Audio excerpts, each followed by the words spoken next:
What's up? Beef and spice. You gotta love that beef.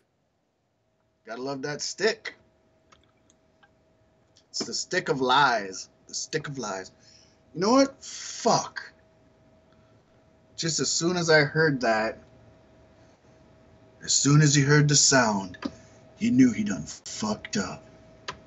I don't even have my fucking bottle opener. I don't even know where I put it. I think I know where it is, but I'm going to end up having to get up to get it. But that'll be in a moment. Fuck, I've already started this shit off wrong. That's how you know it's going to be a good show. Damn it. I couldn't even talk earlier. I was trying to say nickname. I said, name? Like I'm the fucking, like I'm Frankenstein from Monster Squad talking to his little girl. Frank is name? I love it. Oh, you know what? I think we got a good show. I think we got a lot to talk about. This might be another one where I'm going to have to try to keep an eye on time and keep us on check. That being said, though, I do have to say something really quick. I have a retraction to make. Any of y'all that listened to our bonus show, we put out our very first ever bonus show, and that's because some breaking news dropped on Friday. As it usually does. Yeah, and we put it out Saturday.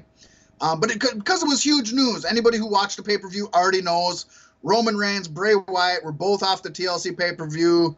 AJ Styles versus Finn Balor took place, was just groundbreaking to begin with. Kurt Angle returned to a WWE ring for the first time in 11 years, which is huge to begin with. So we had to do that. In talking about that, I stated that AJ Styles versus Finn Balor doesn't even need a fucking storyline because it's going to be just an amazing match and it's a dream match. And that's all true. I'm not taking any of that back, especially after watching it. But while I was talking about that, I had mentioned that they had put on a 5-star match before at Wrestle Kingdom for the IWGP title when when AJ Styles took Finn Balor's spot before Finn Balor went to WWE. I don't know why I fucked that up, how I fucked it up, and after I said it, even before we were done recording, I was trying to go in my head like something isn't right. I couldn't even picture the match in my head. I went back, tried to find the match. The match does not exist. Finn Balor left before AJ Styles came in. AJ Styles took the mantle of leader, but only basically in ROH. There is no leader of Bullet Club, or so Bullet Club says, and that's the way it's always been. If there was a leader, it was Carl Anderson at the time anyways, at least in New Japan. The match I was thinking of, which is honestly one of my favorite matches ever from one of my favorite wrestlers ever, so I kicked myself in the balls. I tucked my tail between my ass because I fucked it up. The match I was talking about and thinking of was AJ Styles versus Kazuchika Okada. And that is a 5-star match. That was for the IWGP title. That was at Wrestle Kingdom 10. That was a fucking amazing match. So if you get a chance to watch that one, Kazuchika Okada versus AJ Styles, Wrestle Kingdom 10, Tokyo Dome, New Japan Pro Wrestling, January 4th of 2017.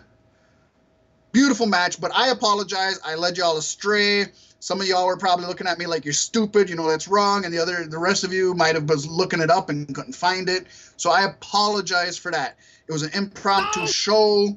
It was the morning. I got 1,001 excuses. The truth is, I like to believe. I'm not the Professor Mike Tenay, but I like to believe that I got some wrestling knowledge hidden in the crevices of my cranium. But even I screw shit up, and I just completely fucked that one up. It's just sad that it was involving a match with one of my favorite wrestlers ever and one of my favorite matches ever. But there you go. I apologize for leading y'all astray. At least you can admit when you're wrong. I do, and I want to. This isn't the first time I've retracted something I've said, and it won't be the last. I'm going to screw up again. Folks, we have a live show, and I only got so much knowledge in here, and especially after we have a few drinks, which I wasn't drinking that morning, so that's not even an excuse. Yeah, it'd be a little early for that. Just a little, though. Just talk for a second. Let's actually spit out our sponsors. I'm going to look for a goddamn bottle opener. Go ahead and do your thing, man. Sell some shit. All right, folks. We all have those moments Hey, where's my bottle opener? where we're about to go out in a fresh-ass whip looking clean, brand new shoes, and you're like, damn, I ain't got no swag on the back of my car or the windows of my car. Ladies and gentlemen, that's where our good friends at Monster Wear Clothing come in. Delivering to you the finest quality of vinyl decals, custom made to your specifications, with a great turnaround time, high quality product, and an excellent price, sourced locally, so you don't have to wait a week and a half for shipping. You don't have to pay insane shipping costs. Check out Monster Wear Clothing. And just in time for Halloween, while you're at it, why don't you order a custom painted hockey mask? He'll do it any way you want, or you can buy from the selection that he has in stock currently. Check out Monster Wear Clothing on Facebook. Let him know Pasty White sent you, and he'll hook you up with a real nice deal. With Bill McNeil, while I'm on a spiel. Yeah. Also, folks, I have to reconduct your attention to Saturday, November 11th. Guys, at Club Underground in Minneapolis, you will witness a spectacle, the likes of which have not been seen since about 2009, 8 years ago, folks. Shit. I'm talking, of course, about 1812 Records, and our own Cloud Style Broadcasting presents Welcome Taken, a throwback Thanksgiving. Folks, this once-in-a-lifetime concert event will be hosted by the Minnesota Menace and feature some amazing local talent, such as Tipsy, Life and Times of Three Untalented Rappers. That's Fat C, Jester, and Crow, for those of you who don't know, because this is an act from back in the day. They haven't been seen together in public for a very long time, folks. We've got Trip, Northern Lights, Zero, TikTok, Trip City, and for the first time in 8 years, and for the last time ever, folks, holy shit, 1812 Records, all of them, one stage, one night only. That's Big H, Slim Chances, TK, Ashley, and Zero. And you don't want to miss this night. Breaks are brought to you by the one and only DJ Demic. 21 plus, Saturday, November 11th at Club Underground. $5. Doors at 7. Music starts promptly at 7:30. Be there. Let's get fucked up. Meet some of your favorite podcasting personalities. Yow. Yow! Yow. And I think You know for what? the time being, that about wraps it up. I have never, I don't think, because I may be wrong on this. I don't think I've ever listened to TK before. But if I was TK, I would definitely throw in some samples of fucking Earthbound. Ness from Earthbound, if anybody knows Ness from Earthbound. Ness it's hard from for me to say, man. Earthbound. I've been sucking a lot of dick lately, and I just got this lisp. Ness from Earthbound, because he had all the telekinetic moves, and when he did them, he'd be like, TK Thunder! TK Power! I'd just throw that shit in, man. I would definitely Gotta use some use the samples baseball from bat Earthbound. critical hit sound effect, too. I love that screech. Hell yeah! That's just my little video game references. Couldn't find my bottle opener, but if you can't find a bottle opener, use a can opener. There you go. So I'm gonna open up bottles. Or if you're really badass and don't care about the dental bill, your back molars. Yes. Or If you're not that desperate, but just don't care about the broad you're sleeping with, her back door. Seen some videos of some broads that can do that. It might have been gimmicked. Like the bottles might have been loosened beforehand. I don't know. But then again, I've seen some broads with some.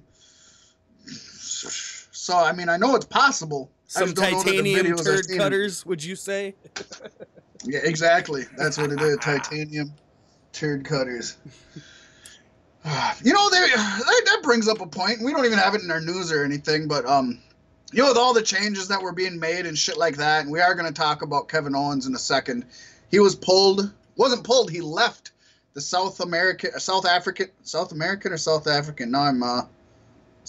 tour early, and so to take his place, Triple H stepped in. Yes, and he was wrestling. So then I see this video of him with the New Day, and every title I see for it is Triple H twerks with the New Day. Triple H was not twerking on that video. He was literally moving his hips in a circle. Hip circling is not twerking. People need to figure that shit out. A twerk is different. A twerk is just bouncing the ass and just the ass alone.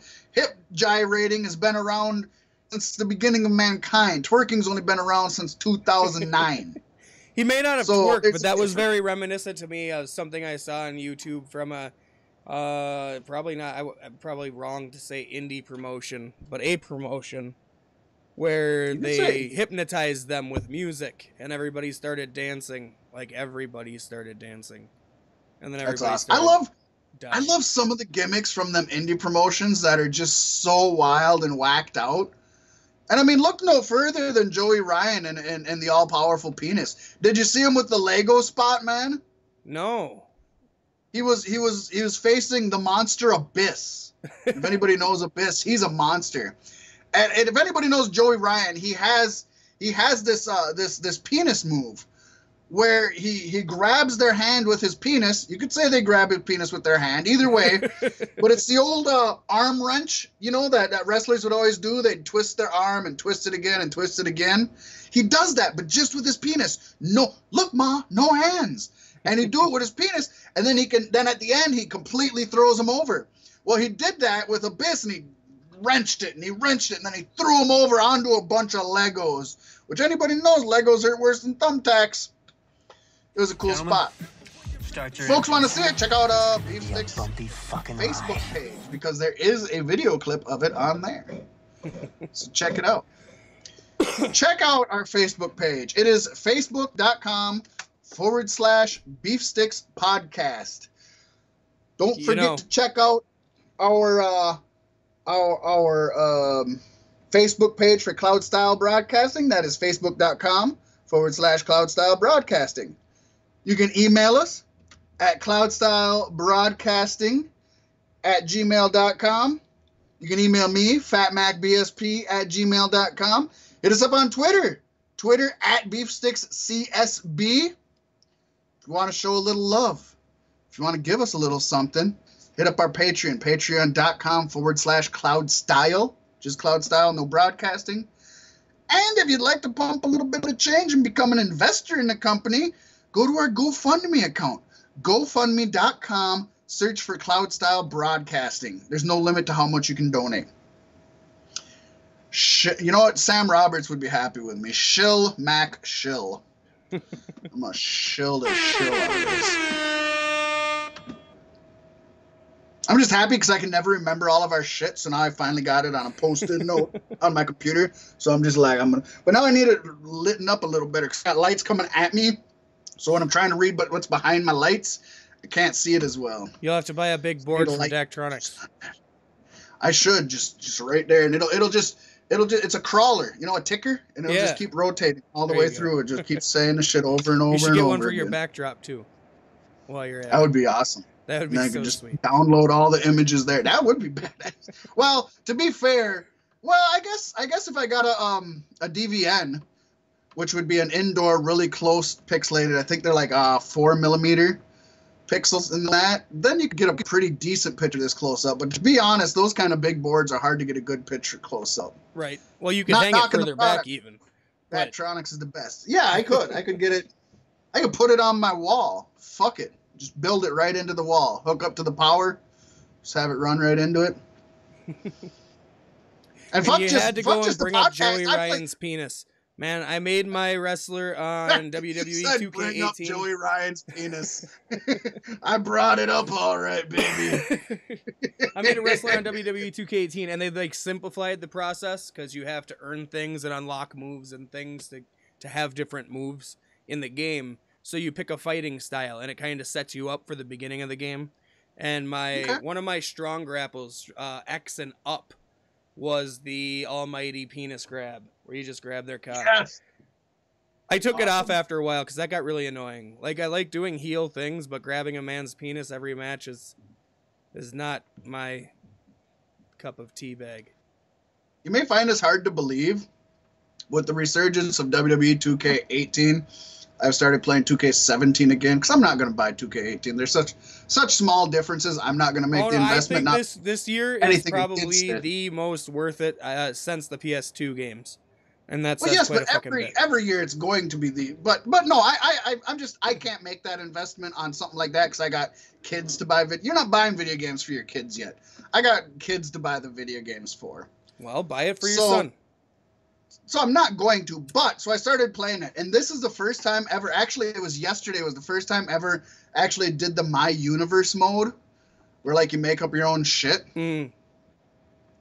It's interesting so far, but I can see it getting boring quick. So you really don't do anything. It's better if you download a bunch of superstars from the created characters that people put online.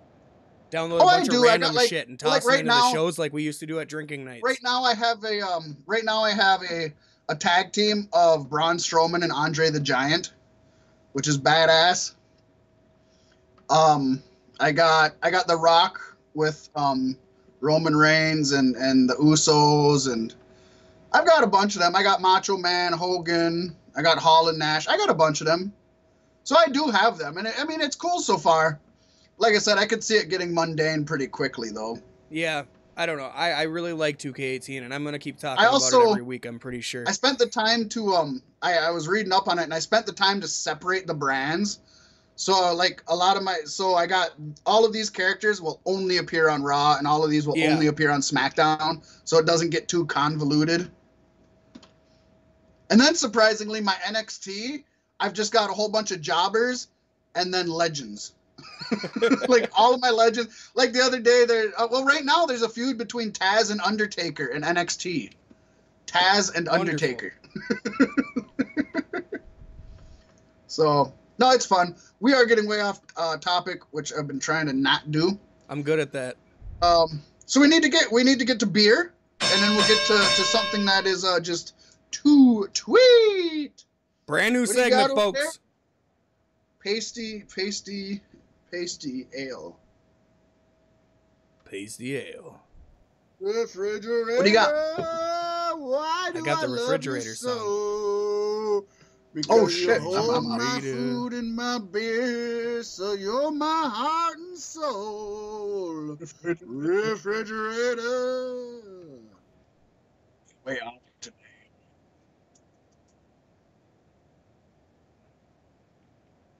Refrigerator. Yeah, those definitely didn't sync up, but I'm sure neither does our beer. As for the third week straight, Pasty White, ya boy, is finally polishing off his case of Coors. Hot damn. See, I got coolers benched tonight. I got Coors, but they're benched tonight. I'm like, fuck you, man. Coors are good. I found out this is a new. Coors are not that good. Beer. Coors is good for when you're just drinking to drink. Coors is passive. Like you want a few beers at night, you know? Right. But it's a very rare occurrence where I drink beer at this level. And I'm kind of sad it's been 3 weeks running. But, hey, I spent the money on the case and it's lasted me this long. Let's see you fuckers do that, you alcoholics. A wise man once said, I do not understand how children can go to sleep without getting drunk first, or high. And it's true. How do children go to sleep sober? I think the last time I went to sleep sober, I was dead. Or 5. Sleeping's a difficult thing to do. So God bless beer, God bless marijuana, God bless downers. Coke, meth, you're not in this club. No, you're not. But I have. It's called Three Trees IPA. It's from Brow Brothers. We've had Brow Brothers before. Hell yeah. They're straight out of a tiny, tiny town called Lucan, Minnesota. Lucan. But this is a new seasonal beer. It's a Three Trees IPA. It's an India Pale Ale. And I think the box says something. I read something about it somewhere. I did, right here. It says, after many years of brewing, this is the first true IPA we have ever bottled.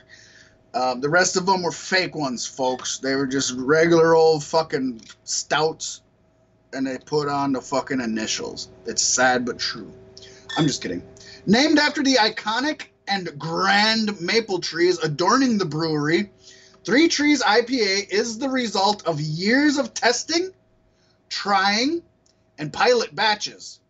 A thoughtful combination of both classic and new hop varieties create a seamless mix of tropical and citrus character built from kettle to fermenter.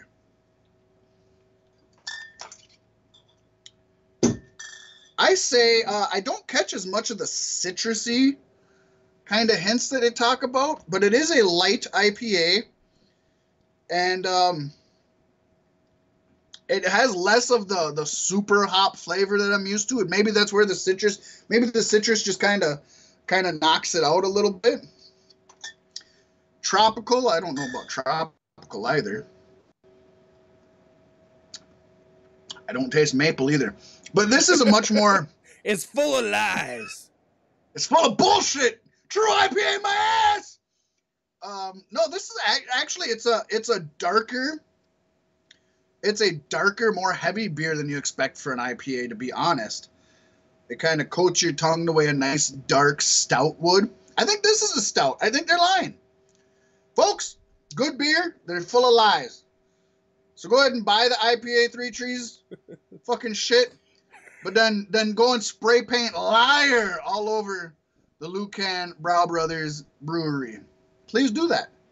Or don't do that. That might be for the best. It's up to you. It depends on how many of these you've had, I guess. Honestly, I've had a couple drinks of this one. I'm not ready to do that yet. By the end, who knows? No, it is really good. Brow Brothers are really good. Awesome food. You want to go and eat there, folks? Oh, fuck They yeah. have awesome food, folks. They got buffets. They got to order. They got steaks. They got awesome. We never did get to do their hot wing challenge the way we were supposed to. We never did. Our hot wing bromance never really got off the ground after the first night. I used to volunteer for the Red Cross a lot, and there was a district, like the head of our district. We called him Wheezy. Wheezy, baby. I don't remember what his first name was now. Larry Weezer was his name. Call him Wheezy. Wheezy. Anyways, we'd meet up twice a year. Once would be at Jackpot Junction Casino Hotel, and we'd have a big spread. And once would be at the Brow Brothers Brewery in Lucan, and we'd have a big spread. And this son of a bitch would get drunk and just talk and talk and talk, and he'd get bright red and he'd get hot. And I was there just one time with a friend of mine, and he's going through the room, and my friend's wild as shit, man. Pasty knows the cat. I don't want to drop his name here, but Pasty knows the cat. He's the guy that would come into Casey's and talk to you all the time, that used to work at Daktronics. Yep. And he's like, he was going through it, and we were all introducing ourselves. And this cat, this friend of mine, he's like, my name's Bubba. And then he'd do a couple other people. Just like, I'm Bubba. And he's like, how many Bubbas do we got here? I thought I already talked to you. And then for like 2 years later, he'd just keep calling both of us Bubba. And he'd be like, I don't know which Bubba you are. It was good. Good times. Fucking volunteer for the Red Cross, folks. It's fun. I ain't even going to lie. You save lives, and it's fun. And donate blood. Do it. Just not while you're drinking a lot.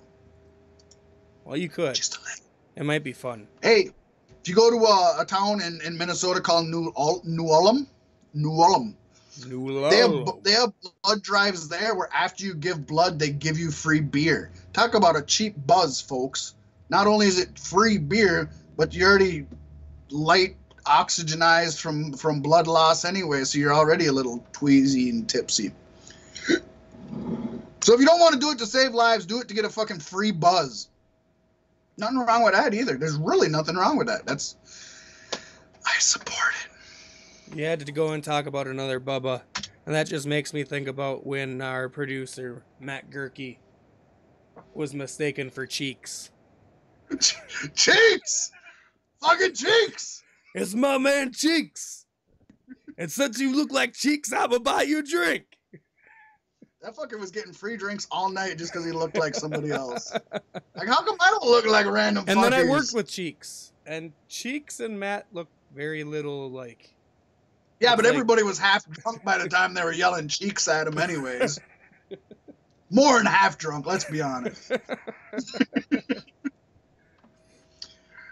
Yeah, the best producer we've ever had. In fact, the one episode he produced fucking vanished. So. He took it with him. He took it. He's holding it right. This is my episode. I have rights to it. I don't even remember what the fucking episode was about, but I remember it was a good episode. It was a damn good episode. Fucking lost in the annals of Cheeks. That's lovely. All right, so on to a new segment we like to call Two Tweet. We had a ton of tweets to go through in the news, notes, and rumors this week. So we just figured, you know what? Why the fuck not just talk about all the tweets at one time, get them over with at one time. And that came about because I didn't want to sit and transcribe every fucking tweet. And I like to, when I'm quoting people, I like to give the actual quote. So I was like, fuck this, man. I'll just download all the pictures on my phone of all the tweets. And I'll read them off my phone so I don't gotta write shit down because it's getting to be ridiculous. So the first one I'm going to talk about, we mentioned before, Kevin Owens left the South American tour earlier this week for family issues. Now, at the time, it was allegedly not connected to the whole mumps meningitis thing, which we did find out was mumps now. I don't even think I have that on the news notes and fucking everything. It is officially the mumps. No meningitis for anybody. So we had part of the new rumor. It goes to show there's a little bit of truth to every rumor, or there's a seed of truth. You know what I mean? So those people weren't out for meningitis, but they were out for the mumps. Big difference? Not to us. All we know is they're out. To them, it might be a huge difference, but not to us. So it confirmed that it was not mumps because our good friend Kevin Owens actually showed up at the end of Raw this week and gave us one of the best sound bites, video clips, or GIFs ever. Where at the very end, him and Sami Zayn are going up the ramp, and Kevin Owens just looks at Sami Zayn and says, "Hold me!" And Sami Zayn jumped into his arms and they embraced. Just sweet. Oh my, it was too sweet. It was beautiful. Just awesome. If you didn't watch Raw, just go back. It's on YouTube. Just look for that one segment. Just end segment, Kevin Owens, Sami Zayn, whatever. For how much of a bromance they're having right now, and I think Kirsten got it right, it's not going to last very long. I would say, yeah, by WrestleMania. I wouldn't mind them two having a WrestleMania match. I would love it to last. I don't want to see another Kevin Owens best friendship culminate at WrestleMania with a match again. The year after it just happened. That's going to be half of Kevin Owens' year every year. This is his gimmick now. That was a Kevin Owens partnership that went away. This is literally a brotherhood. They were best friends. It was a festival of friendships. They were best friends. They called each other best friends. This is a real thing that's been around since they were both training to be wrestlers. You know? So this is actually a worthwhile WrestleMania. Chris Jericho's real and has been around since they were both training to be wrestlers. Chris Jericho is a robot. The original Chris Jericho died at the same time the original Ultimate Warrior died. And then they both came back with doppelgangers. And then Ultimate Warrior died. But it was because the new Chris Jericho killed that Ultimate Warrior to keep the secret. Broke the news here first, folks. So Kevin Owens showed up. But besides that, his wife Karina posted a pic of her and Owens on Instagram. And it's going into two tweets because there's also a tweet that goes along with it. And because to me, all social media is the same fucking thing. So on this Instagram pic, she had an emotional message about her husband. She wrote, "It is one of the toughest weeks of our lives, but we are okay now. This guy traveled halfway around the world to get back to us, and I don't know what I would have done without him. The outpouring of support from friends, family, fans, and peers these past few days has been overwhelming. Thank you all. We appreciate it." And she ended with, "Best husband and dad we could ever ask for." That's super sweet. I would love to find a woman half as sweet as her, because I don't know that they exist. They've still never She's a said robot what too. the issue was. There you go. They've still never said what the issue was, and it's honestly, I don't care. It's none of my business. He was gone. He's back. I'm happy that they seem to be okay. I don't need to know what it was about. I'm okay if I never find out what it was about. I'm curious, but I don't care.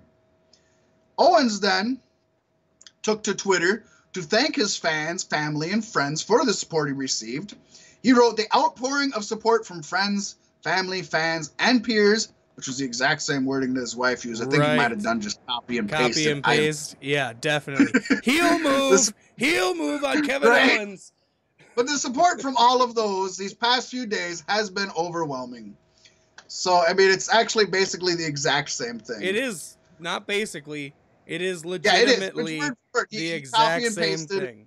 What she did. But there you go. That got it on two tweets instead of just being on the news and notes segment. So there you go. Anybody who cared about him and was worried about him, they all love you. Not enough to write an official thing. Not enough to actually type things, but enough to hold down on the screen and then copy it. And then, so that's good. He's a heel. I love it. I'm happy. I'm glad they seem okay. Again, I don't even need to know what they were out for. Not my business. Not a big deal. Moving on from that. Back. He's back. We miss Kevin Owens for, you know what, Bray? I love Bray, but you know what? I'm not going to miss the fucker. Right. And his absence made TLC better. Roman, I'm not going to miss the fucker. I think his absence hurt TLC, but I'm still not going to miss him. Don't take this the wrong way, folks. I don't want to see any of them ill. I don't want to see any of them missing. But the fact that they are isn't affecting me. But Kevin Owens would. Kevin Owens, gosh. I like having him there. Yeah, it's very empty when he's not. It is. It's noticeable when he's not there. The next tweet is from Daniel Bryan. This happened before TLC. It happened on Sunday, before TLC. And he wrote, "There was a time when WWE wouldn't let Kurt Angle compete. Tonight, he won a pay-per-view main event at TLC with the hashtag, so you're saying there's a chance." Classic line from Dumb and Dumber, if you all don't know. So underneath that, a fake Vince McMahon account, not the it doesn't have the blue check mark. Yeah, a fake Vince McMahon account replied to him with just one phrase. No chance in hell! It was good. It was good. I found that amusing because Daniel Bryan consistently seems to not give a shit about letting his feelings be known. Like, he's still out here like, I want to wrestle WWE. And he's tagging officials in it. And he's not hiding it. It's just like, I mean, when he leaves, when he doesn't sign with them, they'll have no excuse. He's told them over and over and over and over again what he wants. So they can't complain when he ends up leaving. Yeah, but the thing is he'll leave for a couple of years, be the best thing out there, and then WWE will be like, you want to come back? And he will. Oh, yeah. And that's good. That's good. I don't mind him ending his career there. I don't mind him having the big payday and all of that stuff. But if he wants to wrestle and he can wrestle. I've also read reports that there's a good chance he could re-sign as general manager again just because it's a good paycheck and he still Well, gets of to course be he there. always could. Yeah, and he doesn't have to worry about getting more injured. And I mean, I'd say it's 50-50. Yeah. And with the You're not split going to management program on the show, it gives him more time to be home with his family than if he was actually Right. actively wrestling. And Brie is going to be coming back to TV, so she's going to be traveling, so he'll spend the time with her yet, and he'll be with her. So, I mean, there's Brie was reasons never for him wrestling to stay. again. I'm not saying he should go. I'm saying he should be happy. Do you have some facts for me? Because, like I said, I heard Brie wasn't going to come back, and that Nikki was going to be the only Bella coming back eventually.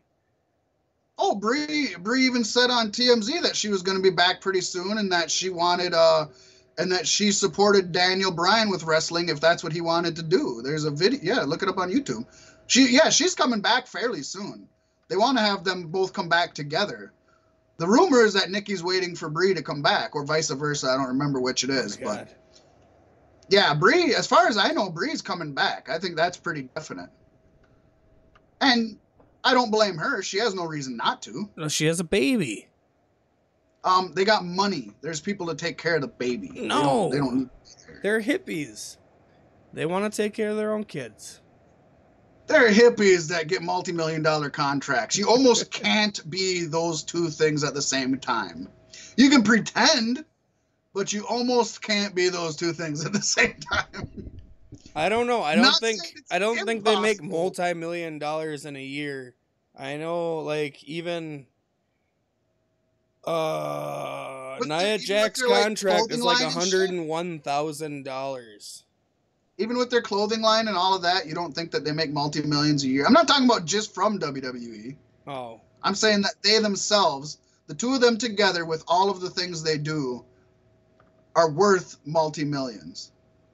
That doesn't even mean you make multi-millions. That means you're worth multi-millions. Those are two different things.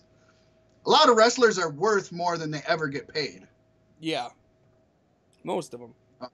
What you're quoted as being worth doesn't mean that's what you make. That just means how much you. I don't know. It's weird. I don't know because I'm not into finances. How much am I do know one thing. Without getting into a ton of numbers, Forbes ran the numbers on Brock Lesnar, how much money he makes, how much time he spends in the ring, and per hour he makes more than Bill Gates. That's awesome. Like an hour, if you took his yearly sum from WWE only, not UFC,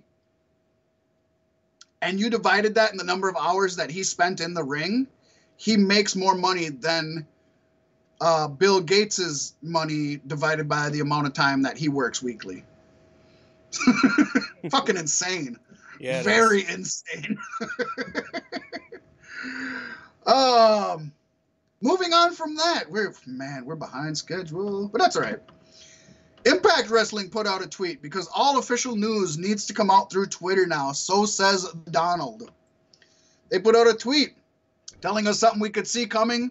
Everybody except for Anthem Sports and Jeff Jarrett could see coming a mile away. Impact Wrestling announced today, and I believe this was on Sunday, October 23rd. Oh, 24th, Monday, October 24th.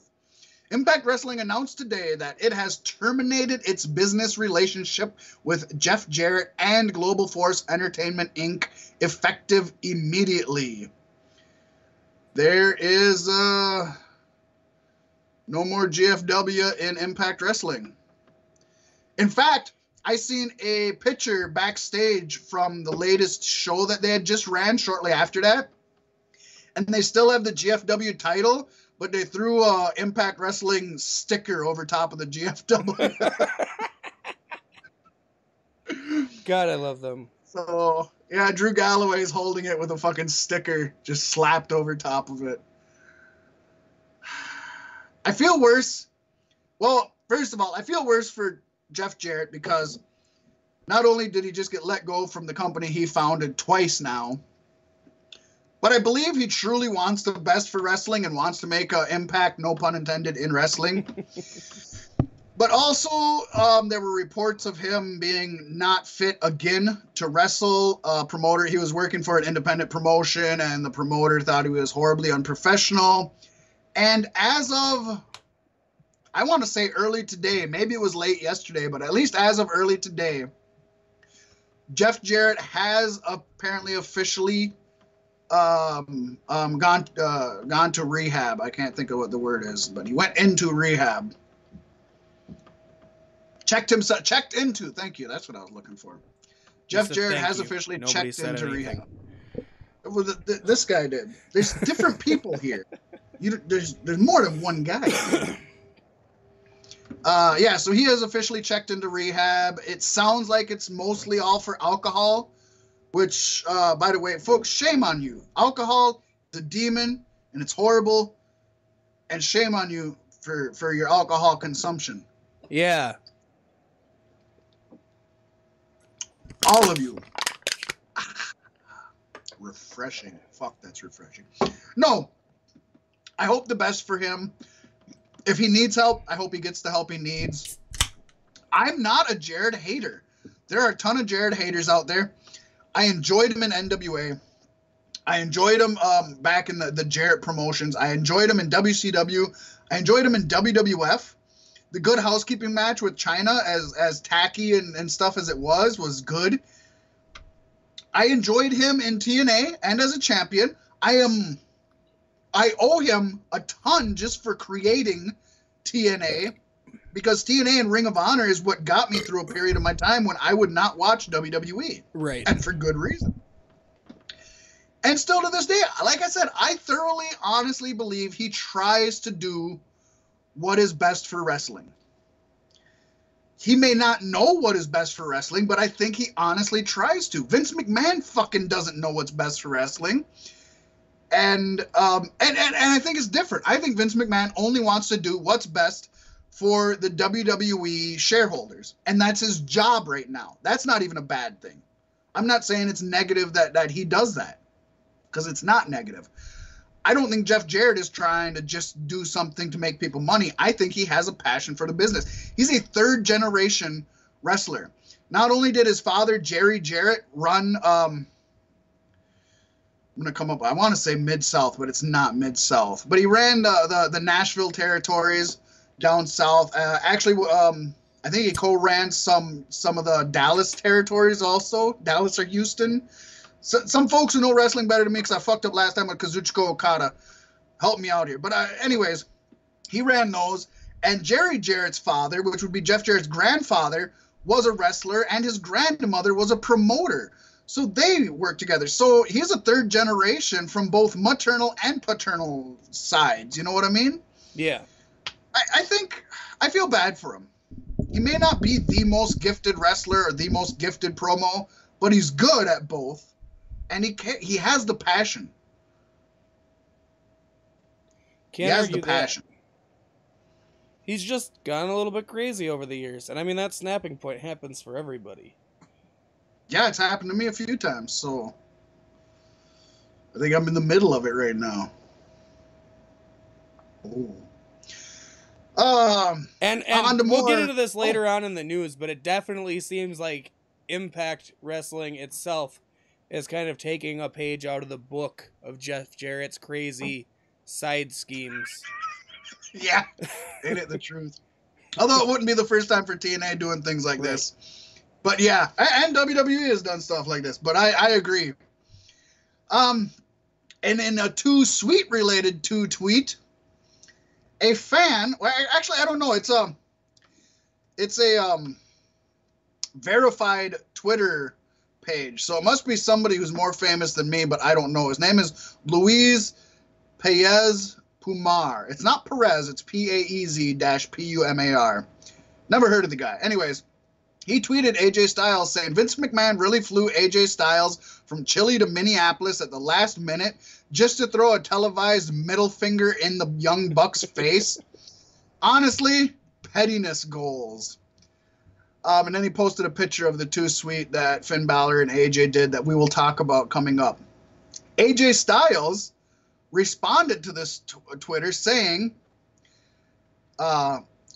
just so you know, Luis, Vince had nothing to do with the Too Sweet between Finn and I. In fact, I say it was two men showing the world that we haven't forgotten where we came from. Forever, we will love our BC brothers. And he posted that with a "now you know."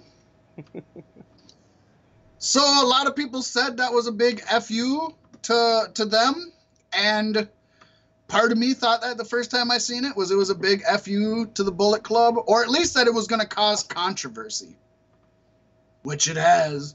You and I talked about it, Pasty, right off the bat, didn't we? Oh, yeah. Yes, we did. And I thought it was a big fuck you to the Bullet Club. I said, you can bet Vince told them to go out there and do that. Right? So it's kind of nice to know, and AJ could be playing the corporate card. That could be a cover-up. It could be bullshit, and Vince could have told him to do it. It's hard to tell in a tweet if you're sincere or not, but he seems sincere. So that's what the Bullet Club needs to do. Every member just needs to go sign with WWE, and they can have their gimmicks back. There you go. Problem solved.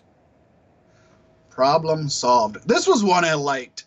This was this was somebody, again, another do you just have to put a thing on saying you're verified on Twitter? Like, should we verify our Twitter accounts? Because I see all these verified Twitter pages that I've never heard of these fuckers. So there's another one. It's Ben Pobjie. It's Pobjie. Where these fuckers are getting their last names from? Yeah, I don't know where they get their fucking last name from. My last name's easy as shit. If you can't figure out my last name, you're in trouble. These fuckers got some weird ones. Anyways, it says, okay. Let me drop back. First, Dwayne posted, and I don't have it on here. But anyways, he said something about, I didn't get the first part, did I?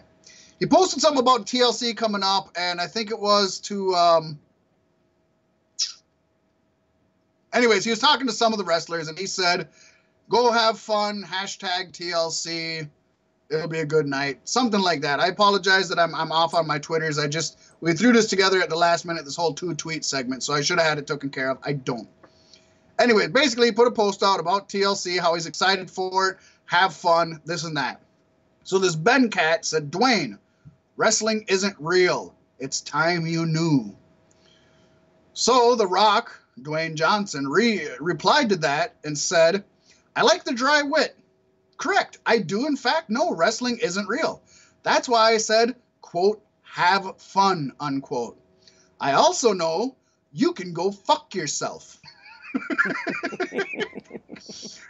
So Dwayne's out here not giving any shits either, and I love that. I love it, because we've all been in that situation as wrestling fans where people are like, it's not real, man.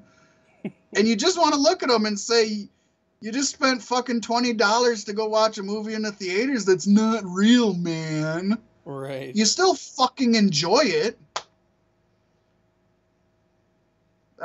We've all been there, and it's nice to just see somebody just put somebody in their place. You're a rabid fan of your favorite football team. Guess what? That ain't fucking real either. Oh, don't get me started on that. I had to try to explain to my son and my niece. Somehow we got talking about the New Orleans Saints. Well, they were facing the Packers Sunday. They beat the Packers, but without Rodgers, what are we gonna do? And the worst part was the Saints were playing horrible, so we just basically gave them a win. Anyways, it got brought up that the New Orleans Saints won the Super Bowl the year after Hurricane Katrina. Okay, I had to explain to them, the Saints didn't win the Super Bowl. They didn't earn their spot. They were given the Super Bowl and the win because they had recently gone through the natural disaster. That's happened multiple times in the past, folks. The people that win the Super Bowls happen to be in a dire situation the year before, the year of, and it's just, and anybody who's naive enough to think something that's a multi-billion-dollar business relies on fucking luck, right, to sell shit is just stupid. And it makes me laugh because I listen to people who are like, I watch football. I don't watch a lot of the other ones, but boxing, football, baseball, hockey, any of those. And they're like, hey, man, it's complete. It's legit. It's skill against skill. And I'm like, you know what? People said that about pro wrestling 100 years ago, too. Right. But pro wrestling fans smartened up. What the fuck's holding you back? Right. The only difference is wrestling didn't quite deny it. Wrestling, I think the only difference is wrestling embraced it, which is about the same thing as you're saying. They were like, we can make more money just fucking doing outlandish shit, even if it breaks kayfabe. And it's true. I mean, they don't make more money than the NFL, but they made more money once they decided to do that. How about fashion? They were a dogs? dying. I mean, that's pretty much the epitome of it all. How did everybody hate that? And I loved it. I loved it. I still don't think it's Bludgeon Brothers because they're just. I mean, they're doing the same thing they did with the Ascension. It's like every week they keep saying that's what it is, but nothing ever comes to it. Right. I'm waiting for Fashion and Loathing. I did love. I know, right? I did love when they brought in Carmella, and she literally just says to them, "I'm not part of your sketch." Like totally broke kayfabe. She's like, didn't even like play like this is real. She's just like, "I'm not part of your sketch." That made me laugh so hard. Talk about breaking kayfabe. There's only one problem. There's no being brothers. I know, right? And then he's like, "Oh, the B is silent in brothers." and come on, don't tell me that you didn't mark out when he said 2 brothers. I was like, oh snap, 2 brothers. Oh. All right, moving on. Yes. We did talk about the whole GFW leaving, or Impact Wrestling kicking out, or Anthem and just for removing the records, folks, Jeff I'm Jarrett going or to just whatever. interject here for 1 second. All I have on my OneNote for 2 tweet is the Kevin Owens section from the very beginning. Otherwise, there's nothing else here on my screen. Otherwise, the rest is all off of my phone. I just took screen captures on my phone, so I didn't have to write it. That was the whole point, Pasty. Put the screen captures in the OneNote.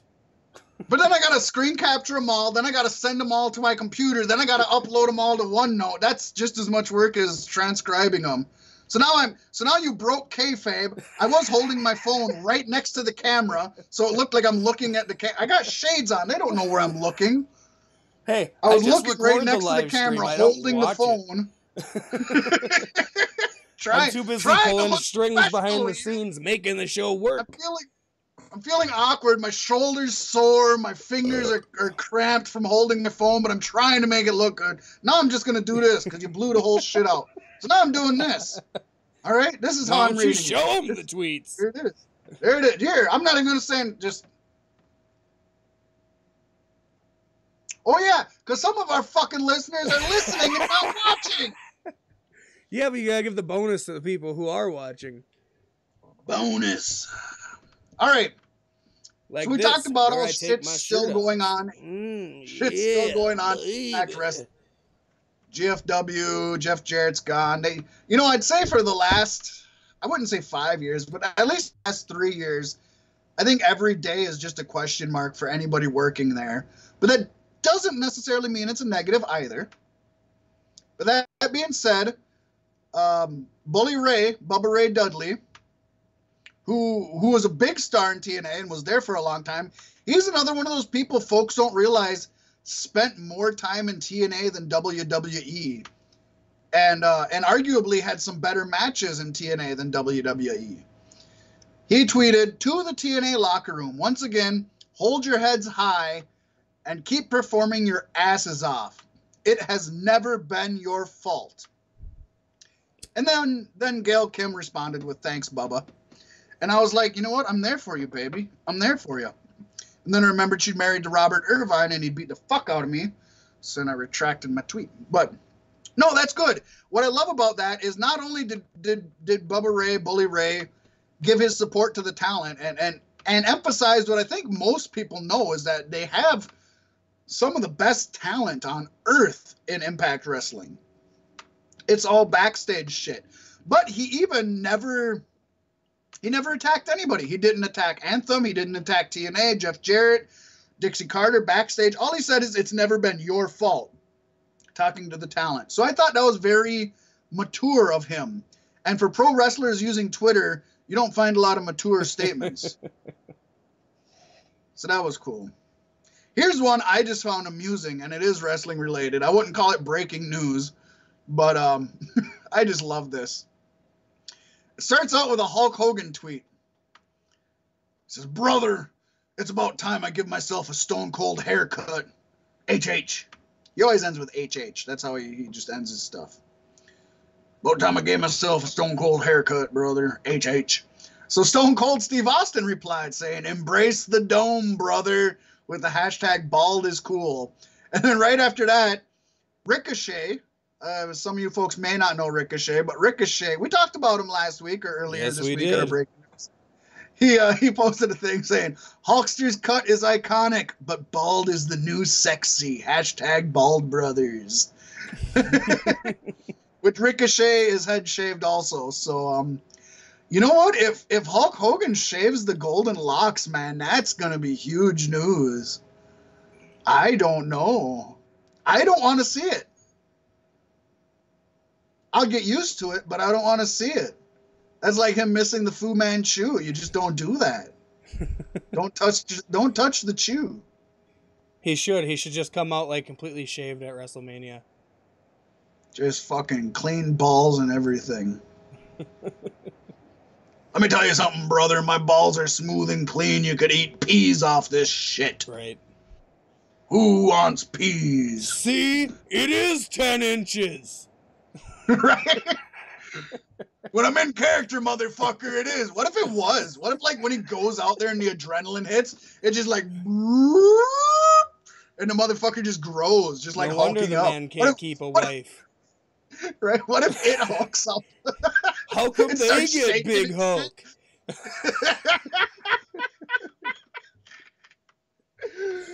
Oh, Terry Bollea, you fucker. I love Hulk Hogan, man. I love him. Has he taken a Joey Ryan flip? He should. No, he never has. Not that I know anything of. So now we're going to get... I want to see Ric Flair take a Joey Ryan flip and then add his Flair fall downs into it afterwards.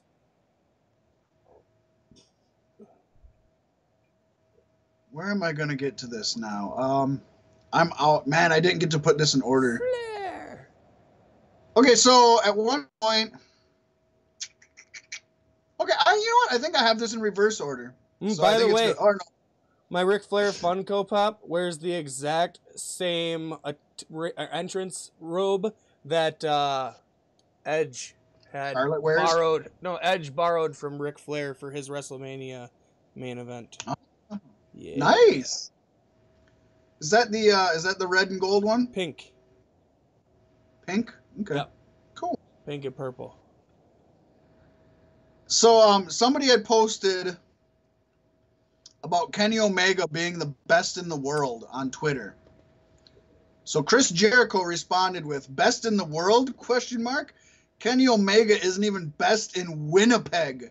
Hashtag overrated. Which, for those of you who don't know, they're both from Winnipeg, Ontario, Canada. So then Kenny Omega said, well, geez, what can I say? Never meet your heroes, folks, lest they be a corporate stooge. So then Chris, never one to back down from a Twitter war, responded with, corporate stooge, or 6-time world champion who's main evented in the big leagues for 17 years. Watch your mouth, kid. Well, Kenny Omega isn't done. Kenny Omega isn't done. Kenny Omega said, nah, I'm just the guy having those 6-star classics you keep hearing about. Surely Y2J's had plenty of those in the quote-unquote big leagues, right? And then Chris Jericho followed with, your matches are incredible. Too bad nobody sees them. Hashtag minor leagues. It's awesome. It's beautiful. It's great. They're both witty. I told Pasty before we started, I think this is a shoot. Yeah. I mean, I think this is a work. I do not think it's a shoot. I think they're working us. I think they're laughing the whole time together. I think they like each other. I think they have no beef. And I think it's good for business, damn it. It's good for business. Chris Jericho is helping to get WWE fan eyes onto Kenny Omega. Yeah, if nothing else, it's helping both of them. At least Kenny Omega, yeah. But I honestly think it could culminate in a match. Jericho is allowed to wrestle matches that aren't televised for other promotions. So I could see it resulting in a match. And if that happens, I'm going to be so disappointed that it's not televised. Because that is a fucking match. Chris Jericho versus Kenny Omega. The Lionheart versus the Cleaner. Come on! Yeah. Take my money! Yeah. I want it. And I think that's the end of my 2-tweet segment, which was a half hour too long. Cool. No, now it's for not. Pasty's mini segment. It's not. You fuck can you. Do you want to do your mini segment, or do you want me to do my last one? You finish your 2 tweets. Okay, I'm gonna end on a sad note, folks. I don't know if anybody who listens to our show or watches our show watches or watched What Culture. I think anybody who watches YouTube knows What Culture. Oh yeah, yeah. If you look at wrestling news on YouTube. Well, not even wrestling news. If you watch YouTube, because wrestling is a tiny portion of What Culture. Yeah. They've got a huge thing, mostly entertainment-wise, but they do have a I don't know, is it a subreddit? What do you call it on YouTube? Of What Culture Wrestling. They cover wrestling also. I know a lot of friends that don't watch wrestling that watch What Culture. They talk about movies, video games, TV, everything. But there is What Culture Wrestling. And not only that, they created their own league, their own company, What Culture Pro Wrestling, WCPW, who have gotten some huge names. In fact, if I'm remembering right, which I've been bad at lately, apparently, I think the only Cody Rhodes versus Kurt Angle match happened in a WCPW ring. That was on Cody Rhodes' bucket list. Remember when Cody Rhodes first left WWE? He had a list of bucket contenders, people he wanted to face. Kurt Angle was on that list. I'm pretty sure it was in a WCPW ring they faced off. But thousands of who's who have been in a WCPW ring, What Culture Pro Wrestling. And one of the biggest guys, both on YouTube and in the stands, was Adam Blampier.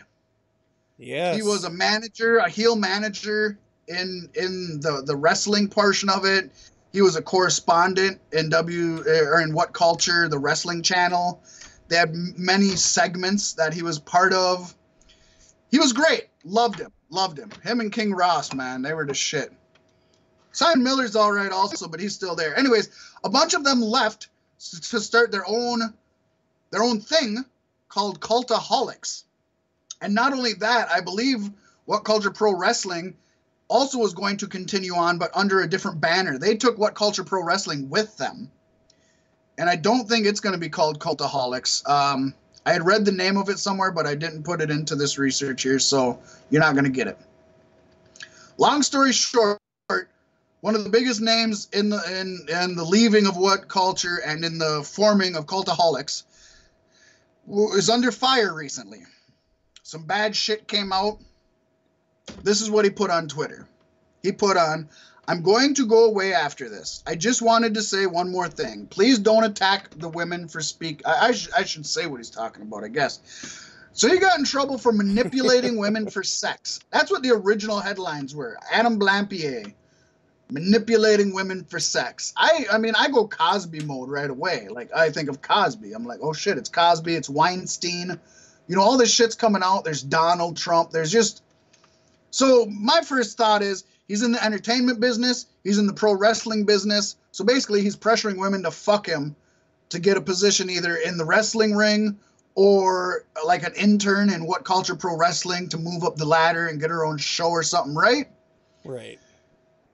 From everything I've found out yet, it comes out the details are basically he was lying to women about him and his girlfriend or wife, I don't remember what it is, having an open relationship so that they could fuck him. And he's admitted to using his celebrity status to get women to want to sleep with him.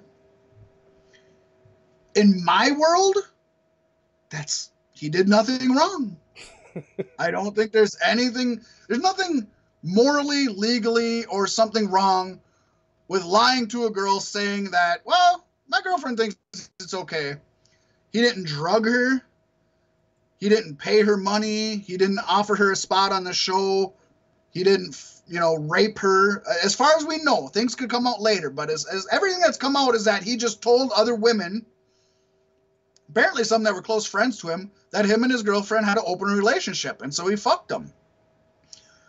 That's, I don't know. Maybe I'm living in a weird world here, but I don't think there's anything wrong with that. At least not any. I mean, maybe for his wife there's something wrong with that, but nothing that would mean he has to leave a company, I think.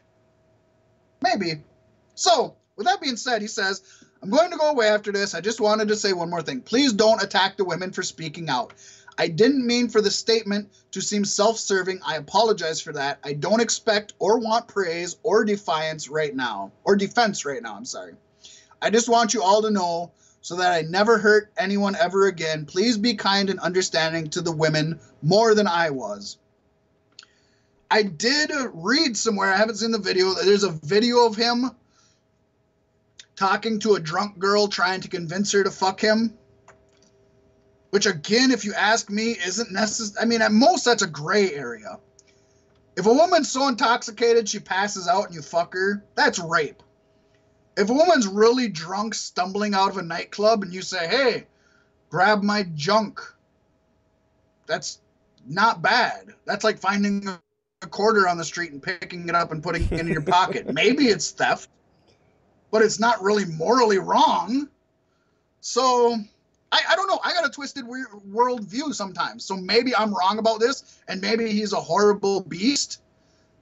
But I can honestly say I'd fucking do the same thing. If this show blows up, I'll have 3 fucking girlfriends, and I'll cheat on all 3 of them. And I'll videotape it, and I'll put it on the Patreon page. Just for our loyal listeners. Yeah. Man, we so are go ahead, Pasty. What's your big news, man? I know. What's your big news? Oh, no. Just Pasty's mini segment of, and now for things that aren't so great about WWE 2K18. This week's edition, tag team matches. And not because of the physics, because they're great, except for, the occasional bug that's usually amusing. Right. Whenever, currently, until it's patched, whenever you go to make a tag, the announce team says, oh, he just missed the tag, or that one didn't connect, and every single time, it connected. It tags? Yeah. And then for my part B, you create a character, at least on my game, you make the name, right, and they say the name, and so they call you by your name. Well, they don't have Pasty. So my name is Pat Steele White, but because of a bug... That's not bad. Yeah. Because of a bug, the announcers call me Whitney because they're saying the name that's one away from the one I picked. Pat Steele Whitney. Well, no, I'm when I come into the ring, they call me Pat Steele White. Because that part's right. Oh, but during the match? But it's, just during the match. Anytime they reference me, they're like, and Whitney. So it's like I'm being buried by the announce team. So that's kind of fun. Nothing brings terror rising to the gut of your opponent like the term Whitney. I want to make a horror movie called Whitney. There you go. But yeah, I think every week I'm going to tell you like a couple things I really like about the game and then a couple of things that are like facepalm moments. That's good. Yeah. People need to know if it's worth spending $60 on. It is. Well, let them decide. You keep telling what's good and bad. How can they decide unless they play the game? Because you're telling them what's good or bad. That's the point. All right. So now that we're fucking an hour past due. Yeah, we gotta go through this really fast. Pasty. I updated these times, so this is the time we're supposed to be on. The biggest news, I think, of the week, and this is huge, folks. Harry Smith, otherwise known as Davy Boy Smith Jr., otherwise known as the British Bulldog's son, fucking saved a woman from a suicide jump. This was on Saturday, October 22nd.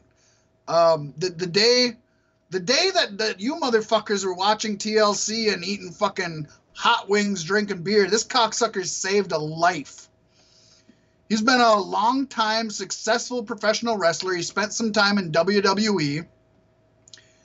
And apparently what happened, well, I'll let him explain. I'll say it, but he's going to speak through me like so much Patrick Swayze and Whoopi Goldberg in Ghost. She started to slide and want to go more as I grabbed a hold of her. Luckily, my years of grappling and self-defense, I knew how to grab her hard. That's what Adam Blampier said. I gotta shut up. Anyways, back to him. And how to pull her up from hanging off and jumping. When I yanked her off the bridge, finally, I established the mount position. That's what Adam Blampier said. I established, I should not have read this right after that. I established the mount position as you do in grappling and did not let her budge. As Smith Adam said the Blampier woman did. had a gun, right? Smith said the woman had a gun, which he said prevented him from giving her a hug after rescuing him. Very specific. I couldn't give her a hug. She had a gun. I shouldn't be making light of this. She was placed under arrest and in handcuffs by police so she could get a mental evaluation. I told her, Miss, you're not going to move unless I want you to move. Insert Adam Blampier. I'm an expert grappler and you're not going to shoot me, Smith recalled, saying. We will get you help. Life is a precious thing and I am here to help you. I really believe if I wasn't there and been able to grab her, she would have jumped. It would have taken a few people at least to pull her off. So not only is this amazing, and I give him all the credit in the fucking world, and I think it's awesome that he saved a life, and I think it's awesome that this woman gets a chance to reevaluate her options and her situation. Because sometimes, just in the heat of the moment, the best thing for you is to die. But if you get that second chance to step back and look at it, you're like, shit, there's a couple things I can try first. And that's not a joke. I mean, this is serious. This is true. I'm not lying, folks. So this is awesome. There's pictures, and I didn't give Pacey a picture to plop up on our video, and I haven't put them on Facebook yet, but I will before we're done. But the pictures, I don't know what this cat was doing. This Harry Smith, you know, Davy Boy Jr., Davy Boy Smith. But the pictures look like he's in a fucking one-piece pajama suit. Like, it's purple. Like, I don't know what this dude's doing, but, I mean, God bless him. He was there at the right place at the right time. But he looks like he's in his daggum pajamas, man. Nobody's going to be able to see this. Let me open up my Skype to see if I can even get a decent showing of this if I block some of... There it is. There it is. I don't know. To me, that looks like pajamas. I don't know what it looks like to you folks out there. What about you, Pasty? Are you looking at it? Yeah, that looks like pajamas or one of those rompers. And he's barefooted. It looks like. So I don't know what he was doing driving around in his pajamas. But God bless him. Thankfully, he was. Thankfully, British Bulldog Jr. cruises around in his pajamas, saving suicidal middle-aged women. We're laughing, and I mean this seriously, because suicide is a huge, serious fucking thing. So I do mean this completely seriously, but you gotta have a little fun with everything in life. Otherwise, you should commit suicide. Right. I said it here, folks. If you're not gonna have fun with anything in life, you should. But I don't know. Nobody, in none of their reports, I've looked around to find out why he's in pajamas. Nothing I've read says anything about him being in pajamas.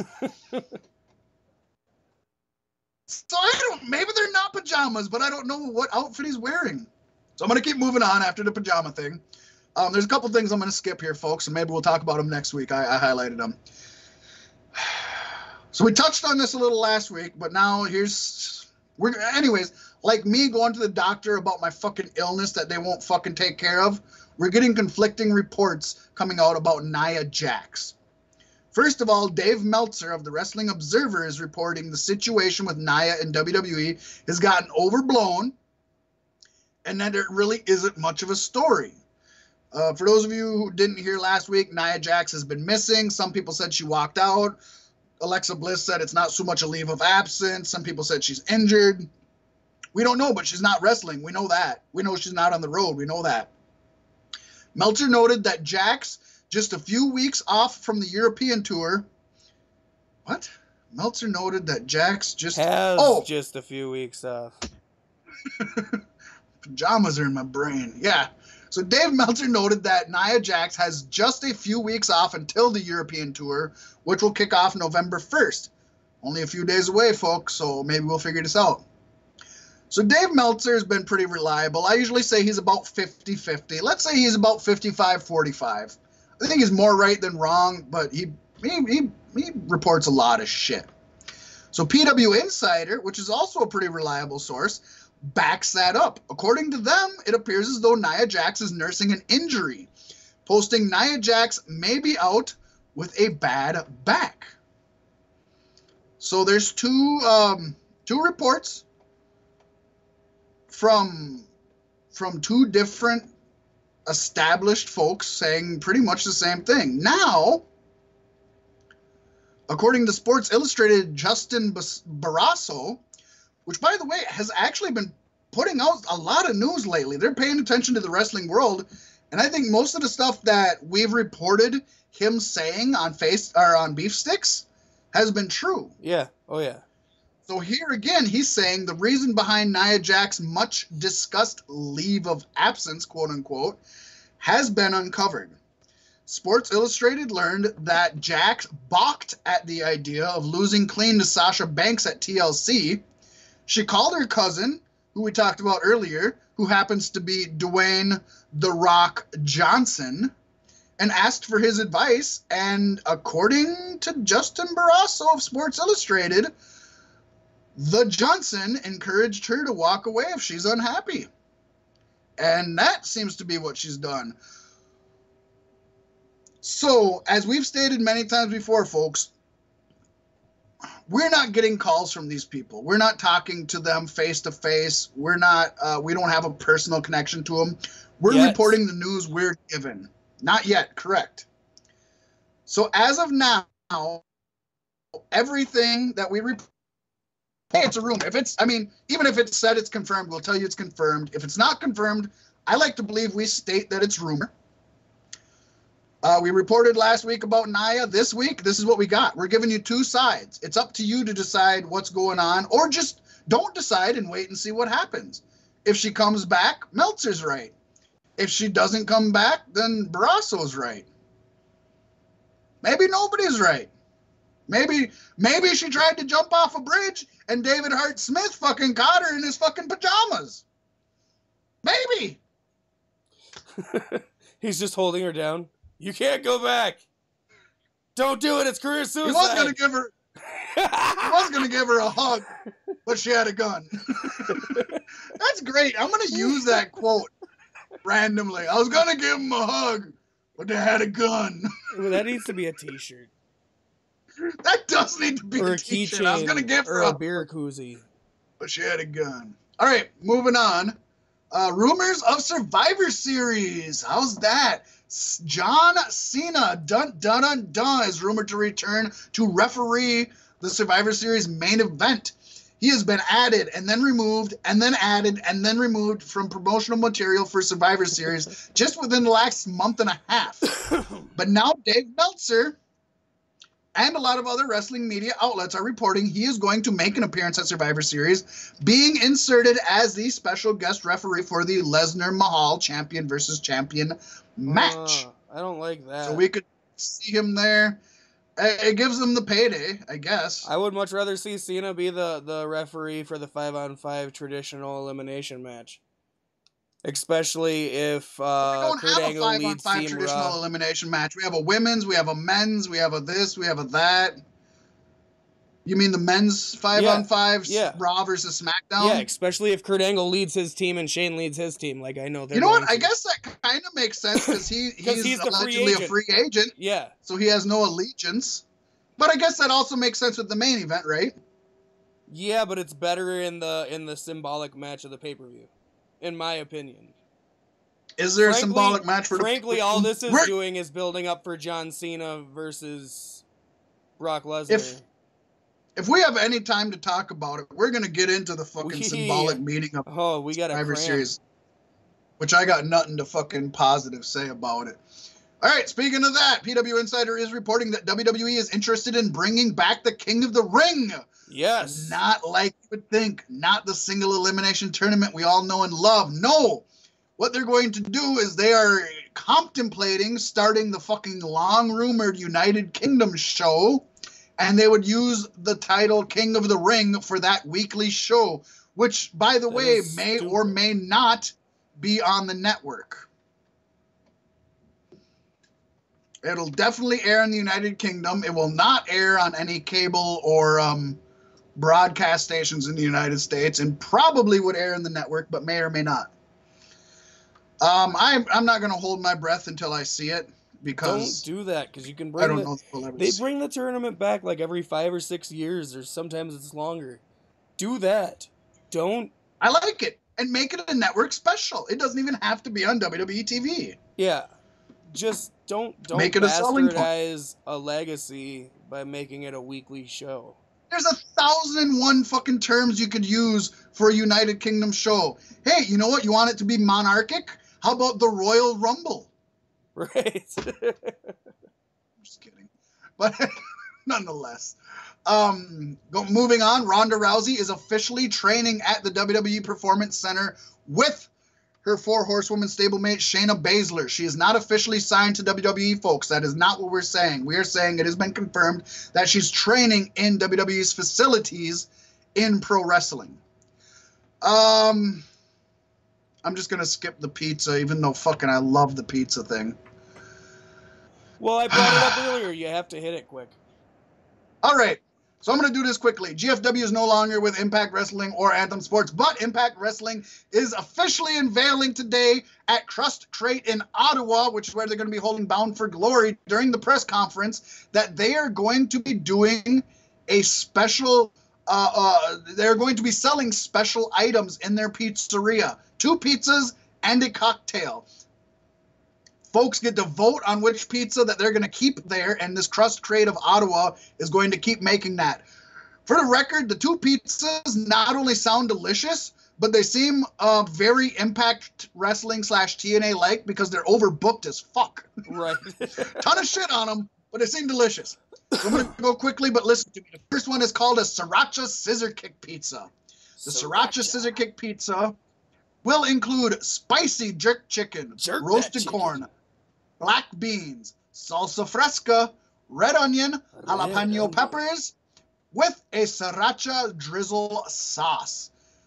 This one sounds good to me, but let's move on. We got a pulled pork pile driver pizza. This is fucking P-quad, P-cubed, P, which includes smoky. That's called crossing the swords. It's crossing the streams, baby. And Egon would be pissed at you. The pulled pork pile driver pizza includes smoky pulled pork, pickled onions, red chilies, jalapeno peppers, smoked bacon, with a barbecue drizzle enough to make JR scream, by God! They should use JR's sauce for the barbecue. And if you want to chase that down, you could get their cocktail called the Atomic Drop Drink. This includes gin, tequila, rum, blue... Curacao. There we go. Curacao, see? I wasn't going to let you stumble through it. I went through that minefield for you, brother. I made you fuck it up. You had it perfect pre-show, and then you stumbled on it. Well, I'm reading it off the thing, and I'm like, that does not look like it's spelled right. It's not spelled the way you want to fucking say it, is it? I know what curacao is, but it's not spelled the way you want to say it. Gin, tequila, rum, blue curacao, 7-Up, and lime. That actually sounds good, too. If I got to pick one, I haven't tasted them. Just looking at it on paper, I'm going with the Sriracha Scissor Kick Pizza because, not for the chicken, I prefer pork, but man, roasted corn, black beans, salsa fresca, red onion, jalapenos, that sells me. It's the, it's like TLC, man. It's the mid-cards that fucking sold me on it, not the main event. Right.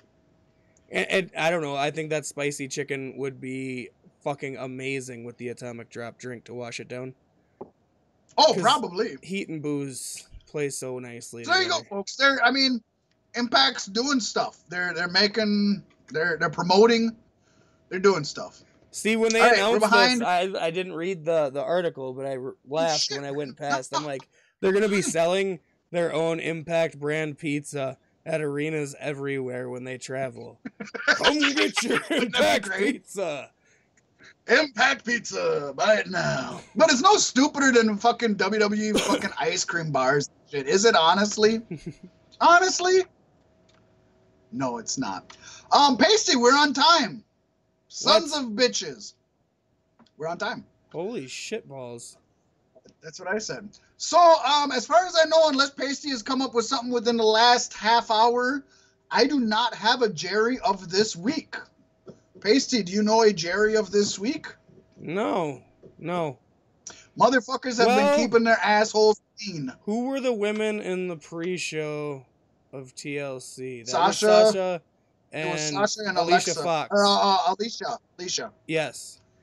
And like 2 minutes into the match, just when it was getting really good, the WWE cut from the match and put in a commercial for WrestleMania.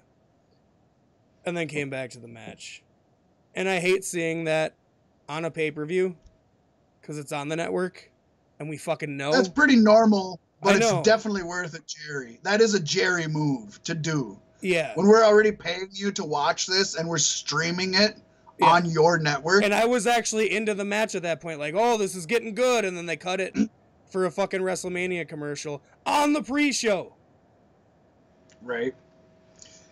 And you know what's worse than that? Not saying that this doesn't deserve it. Sometimes they cut away to a fucking commercial about like Mountain Dew or something. Right. KFC. Like something that isn't even WWE. Yeah, KFC. Something that isn't WWE related.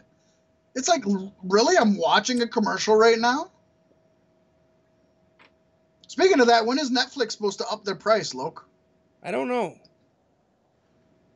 I keep hearing about it, but I haven't gotten a email or something. And I would assume they email you before they do that. Yeah. I just know there better be better content if they're going to be up in the price. Still, I don't. I'm more than happy with them. It's worth way more than we're paying for it now. Currently, they have all the right in the world. Yeah, but currently I am 100% Hulu. Like, I don't even. Netflix is almost an afterthought. Well, that's fine, but then you're not paying for it. Do you know what we got on Hulu recently? Random shit. Boy Meets World. Family Matters. I'm watching that. Growing Pains. Not watching that. Perfect Strangers. I'm watching that. Dude, right now I'm watching Boy Meets World and Perfect Strangers. As soon as you catch up on all the other shows I demand you watch, you have to start watching the show Ghosted. It's beautiful. Ghosted? Yeah. Okay. It's hilarious. It's great. It's almost Men in Black. Oh, and don't forget Dinosaurs. That's the other one they have on there. Basically the TGIF lineup. Anything that was on TGIF they have right now. Full House. Full House is on there also now. Yep.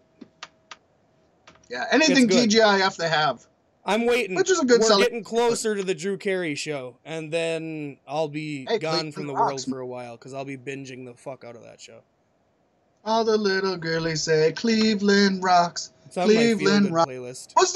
Was the first season intro not better than the intro that they did after the first season? Like, did they lose the rights to it or what? I think so, yeah, because then they did that Moon over Parma, bring my love to me tonight. Well, I don't even know that one. I was talking about the silver light. Wow, what was that? Later seasons? I don't know. I think they probably did have 3, but I only remember maybe they did the 2 offhand. But they did change it quite a few times. And I love good show. Drew Carey show, awesome show, great talent all around. Mm-hmm. Everybody on there, like every main and every main character and every like major side character. It sparks so many people's careers. Like you look at some of them and they're like, you're still watching them and it today. Killed Drew Carey's. No, I'm kidding. I love Drew Carey. I seen that bastard live one time. Nice. I'm jealous. You know what's not fucking nice? I'm sitting here fucking dying of E. coli. I had tickets to see Cheech and Chong live, and I had to fucking miss out on it. Why didn't you give them to me? Well, because you weren't here, I gave them to somebody else. I would have gamed to go see Cheech and Chong, and I would have dragged Kenny with. I would have been super jealous, and I would have hated both of you, and I don't want to hate you because I love you both. And that's a true story. So moving on, TLC recap. We got a lot to talk about. We only got 15 minutes plus on this. We might go 10, 15 minutes over. Maybe we don't have a lot to talk about. We just think we do. You touched on the kickoff show with Sasha Banks and Alicia Fox. I did not see it. Do you have anything to say about it? I liked it for the most part. I didn't... At first, I was pretty pissed that Sasha Banks was relegated to the pre-show.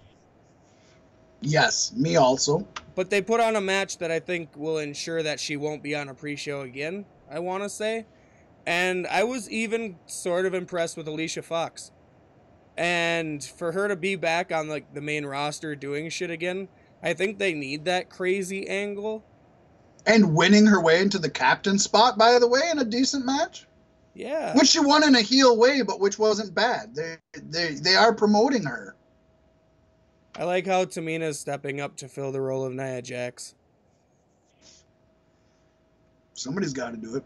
It's got to. You kind of look the same, and you're both big. Get out There's there. There's got to be some kind of Samoan woman who's a multi-generation talent that. Speaking of women who they're promoting who are underdogs, we had Asuka versus Emma. And what you thought would end in a DQ, I thought would be a 2-minute squash match, and ended up being, I thought, a very enjoyable back and forth, hard fought match. Yes. And also here I was kind of upset that they made it be the opening match of the pay-per-view. But at the end of the match I was like, okay, you kicked off the pace right. Yeah, they did. I think most people, even you thinking it was was going to be a DQ, I think most of us thought it was going to be mostly Asuka whooping on Emma and Emma just doing heel things. Mm-hmm. And I would argue that, especially the beginning of the match, Emma had most of the offense in. Well, I think Emma did the smart thing, and she took this moment to make a very serious mark on her career. Yeah, yeah. And it was good, and I enjoyed the match. And, even though if I'm a promoter, my mind says, and I've never been a promoter, so I'm making all this shit up. My mind says, have Asuka come in. Emma's a low tier woman. Have her beat the fuck out of her and prove she's a dominant heel. Yeah. But I like what they did here because not only did they help Emma look decent, who it looks like they're somewhat building up the last couple of weeks, that they're not trashing her. Right. But you got to see that Asuka put on a good match. It wasn't just a dominant squash match. She did good offense, good defense, good selling, good coming back. They worked the story. They worked the shoulder, the arm. I loved it. I really enjoyed the match. And I think me, again, just me thinking about pushing Asuka, I would have just made it a heel squash and have her squash the heel. But I have no problem with their showing what Asuka can do in the ring, as well as helping to elevate a low-tier female wrestler. Yeah, and as much as I want to complain about the placement of the women's matches for the caliber of wrestlers in them, I do also have to say, good on WWE. We had 3 women's matches and 2 cruiserweight segments on a pay-per-view. Yeah. You don't get to see that very often. I mean, don't get me wrong, they did have 17 people in the main event. So that opened up a lot of spots. But nonetheless, taking that aside, you are right. There were 3 women's matches. You had 2, 4, 6. 6 women on the match in 3 matches. 6 205 Live guys on the match in 2 matches. That's arguably more than they've done since 205 and the Women's Revolution has been. Thank God or at least for Enzo. Matching the best they've done. You never thought you'd say that, would you? So I call that a good match. Moving on, we had the Cruiserweight Tag Team match. I guess we should be talking about, since nobody won anything. You and I both picked Sasha Banks for the pre-show, and Sasha Banks beat Alicia Fox. You and I both picked Asuka for the women's match, and Asuka won. Cruiserweight title match. You had picked Cedric Alexander and Rich Swann, and I had picked Jack Gallagher and the Brian Kendrick. Alexander and Swann won this one. And I heard a lot of really good things about this one, but I was underwhelmed with it. It wasn't bad. Yeah. But I didn't think it was I didn't think it was much. Well, I mean, they're showcasing the Cruiserweights as a tag team, and immediately that's like, okay, coffee break. Piss break. Grab a beer, get some food. But with little to no build up. Yeah. But it wasn't a terrible match. It was just a match. It was that's just it. I would agree with you. It was just a match, which doesn't make it horrible, but to me on a pay-per-view doesn't make it. I would say if they didn't throw in that, it should have been like a tag team tables match. If they hadn't thrown in that worthless fucking Jordan Sampson match, this would have been the worst match on the card. Oh, man, do you agree? And all those why did they have to do all those spots? They could have did the slideshow at the pre-show with the time they took to do all those fucking spots. Pasty, you know what we learned from the Jason Jordan Elias Sampson thing? What? We learned that Jason Jordan can produce the worst sketches in a pay-per-view. Get it? Produce? Because he's throwing vegetables? I'm sorry. I came up with that pun the night of, and I just was holding it in forever to say it. And I have everything I've read and seen, I haven't seen anybody else use that horrible joke. So I was so happy I got to use that horrible joke on our show. Yeah. For those of you who don't know, randomly throughout the night, Elias Sampson would come out to fucking sing. And for no reason, Jason Jordan, who's supposed to be the face, but was acting very heelish, just came out with a shopping cart full of vegetables and fruits and just started chucking them at him. Cabbages and carrots. Well, you didn't watch the pre-show either. But in the pre-show... Well, yes, Elias said that he wanted to play a song, and Jason Jordan said, why? And but then Elias said, well, at least I'm on the pre-show, or on the pay-per-view, and walked away. See, and there was the moment I was like, yes!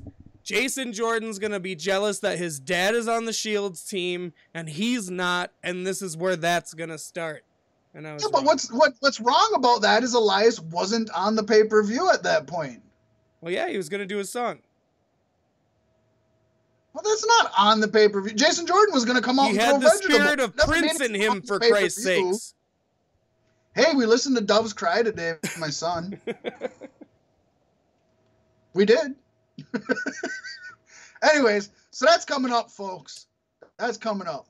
Fucking cabbages and fucking... I don't think there was a single tomato.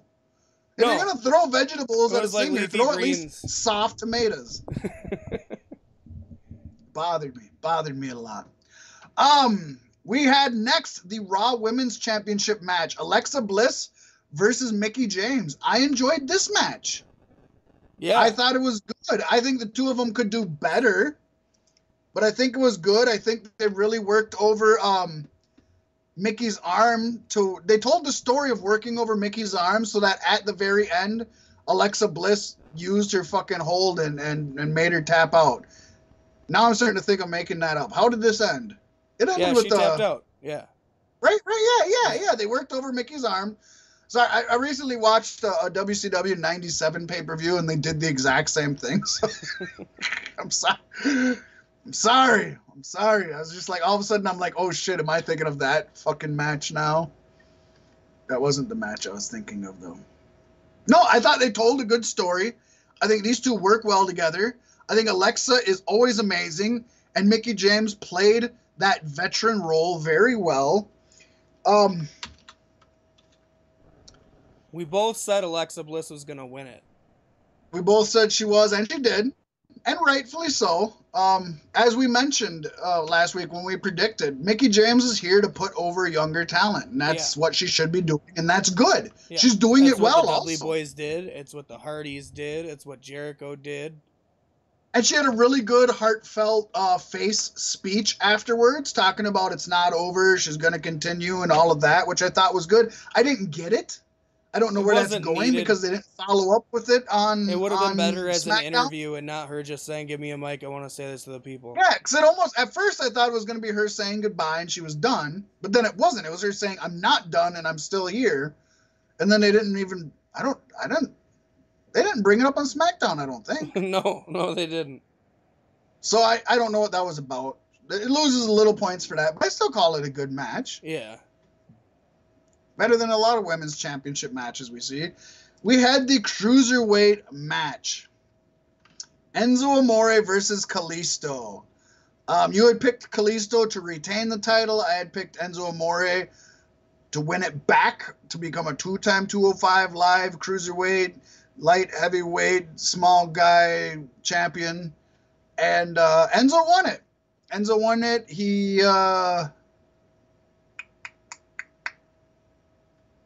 won it. I wanted to say he won it cheating, but what did he do? Didn't he low blow him? Yeah, something. He did. God, what did he do? So yeah, for all of a sudden, I'm spacing off on it, man. Or he poked him in the eye. It was a thumb to the eye. I thought he pulled out brass knuckles from underneath the apron. Oh, he did poke him in the eye. That's man. Piper and Flair used to do that all the time, but that was when they were heels, so I guess it makes sense. But I guess it wasn't a huge heel win. Like, he didn't do anything horribly notorious. But yeah, he won it with the heel. And I like I said last week, I think Enzo is good as the heel champion who's holding everybody off. They never meant for Kalisto to be champion. They didn't know what the fuck to do when Neville we apparently didn't walk out that Raw, but just never showed up. Currently, Enzo Amore is the greatest champion in the cruiserweight history because he's the only two-time champion. He is. That is true. He's better than Neville now. That's factual. That is factual. Factual. So that's so good it was for Enzo. I don't know. It was an okay match. I don't know if I call it good or bad. If you had to pick good or bad, what would you say? I liked it. Bad? You say good? I liked it. I don't know. I say bad. So I'm like Enzo on 205 Live. I don't know why, I'm gonna call it but I do. Even. I'm gonna call it not good or bad. It just was there. It just existed. Because you say good, I say bad. So we'll say it was in the middle. Yes. And this next match, we struck from the records and didn't count because we put our 2 cents in when it was Bray Wyatt versus Finn Balor. But, you know. Yeah, you really couldn't predict this one. Yeah, shit changed. Other than predicting it was going to be badass. I don't know. When I heard that the change happened, I kind of expected Balor to go over because he was probably going to go over in the first place. I didn't know at the time, or maybe not right at the time, that AJ Styles had to overnight fly in from overseas, get no sleep, wrestle the match. He is a fucking workhorse and deserves a trophy for just this last week alone. He's the fucking man. Long before this week, but definitely this week. Yeah, I think AJ Styles flew down is to the new South John America. Cena, 100%. He flew down to South America. He got sick, missed the first show. He wrestled in Argentina, then wrestled in Chile, hopped aboard a flight. What did you say, 16 hours? Was it? Yeah, I think so. Multiple hours. More than half a day. Spent more than half a day flying, got to Minneapolis, wrestled there, stayed to do the fucking Raw Talk afterwards, or the Smack Bite, or whatever the fuck it's called nowadays. Smick Smarg. The strawberry schmiggles. Strawberry schmiggles. I like how he we stayed both for the strawberry schmiggles, and he did that, so he stayed late. Then he went over to fucking Green Bay, Wisconsin. Shouts out to Good Mythical Morning for making strawberry schmiggles. Did you see that? Yes. That was so awesome. They ate it straight out of the intestines. And honestly, isn't Chase the fucking greatest? Yes. Like, that fucker just is so amazing. He needs his own spin-off show. Long before this, I've loved him. But he stayed in the Strawberry Schmiggles character through the whole GMM and the GM more. The whole time, staying in character, saying things he would say. Just, oh, I loved it. I'm glad you've seen that, man, because it was awesome. Me and Phantom watched it twice. It was hilarious. Oh, Mr. Strawberry Schmiggles. This match, I mean, if I could give 7 A pluses, if I was Dave Meltzer and I could make up random amounts of fucking what I want to give him, but I'm gonna say it was good. In a scale of good to bad, it was good. Have we talked? We haven't talked about it yet, have we? It was rough, but given the circumstances, it was a damn good match. I understand though, a lot of these matches, both matches, in fact, were kind of thrown off by the fact that they had been planning to wrestle somebody of a different size and stature. Somewhat, yeah. Less of the main event, obviously. Because this was literally 50% of the match changed. That one, it was literally 1/8 of the match changed. Yeah. And I'm pretty sure when we discussed it, I noted there was a lot of not intentional but accidental sandbagging in this pay-per-view that led to a lot of dull spots. Yeah, and some of it happened in this match, and some of it was on AJ's end. And I think, I mean, the jet lag alone. Finn Balor at one point told AJ he was sorry, though. So Finn Balor wasn't on his game with the whole thing either. Right. But they didn't have any time to practice or work together beforehand. So literally, the first time the two guys get in the ring together, and this is it. You know, that's it. This match is nowhere near as good as the match the two of them had in New Japan Pro Wrestling for the IWGP title and the fucking leadership of the Bullet Club that I completely made up. Nowhere near as good as that fucking made up match. But they will have a great WrestleMania main event down the road. This match, arguably, easily in the top 3 matches of WWE this year, I think. Balor's paint was on point. I'm glad he didn't go with the Pumpkin King. Fuck. I love the he demons didn't do inside the the demon. King, but it was a new demon fucking paint, right? Mm-hmm. I liked this. He had mini demons coming out, and he had different. I really liked the paint. I was, like you said, totally glad that he didn't do the fucking Jack Skellington fucking shit. Yeah. And he shouldn't have, because that's saved for hopefully never Sister Abigail. But we'll see. Do you think they're gonna just tuck this idea away now, and it's never gonna happen? Like, I honestly do think that's what they're gonna do, but I honestly don't know what they're gonna do, and I think it makes a big difference when they're allowed to come back. Earliest would be after next Monday, because they get tested Monday to find out.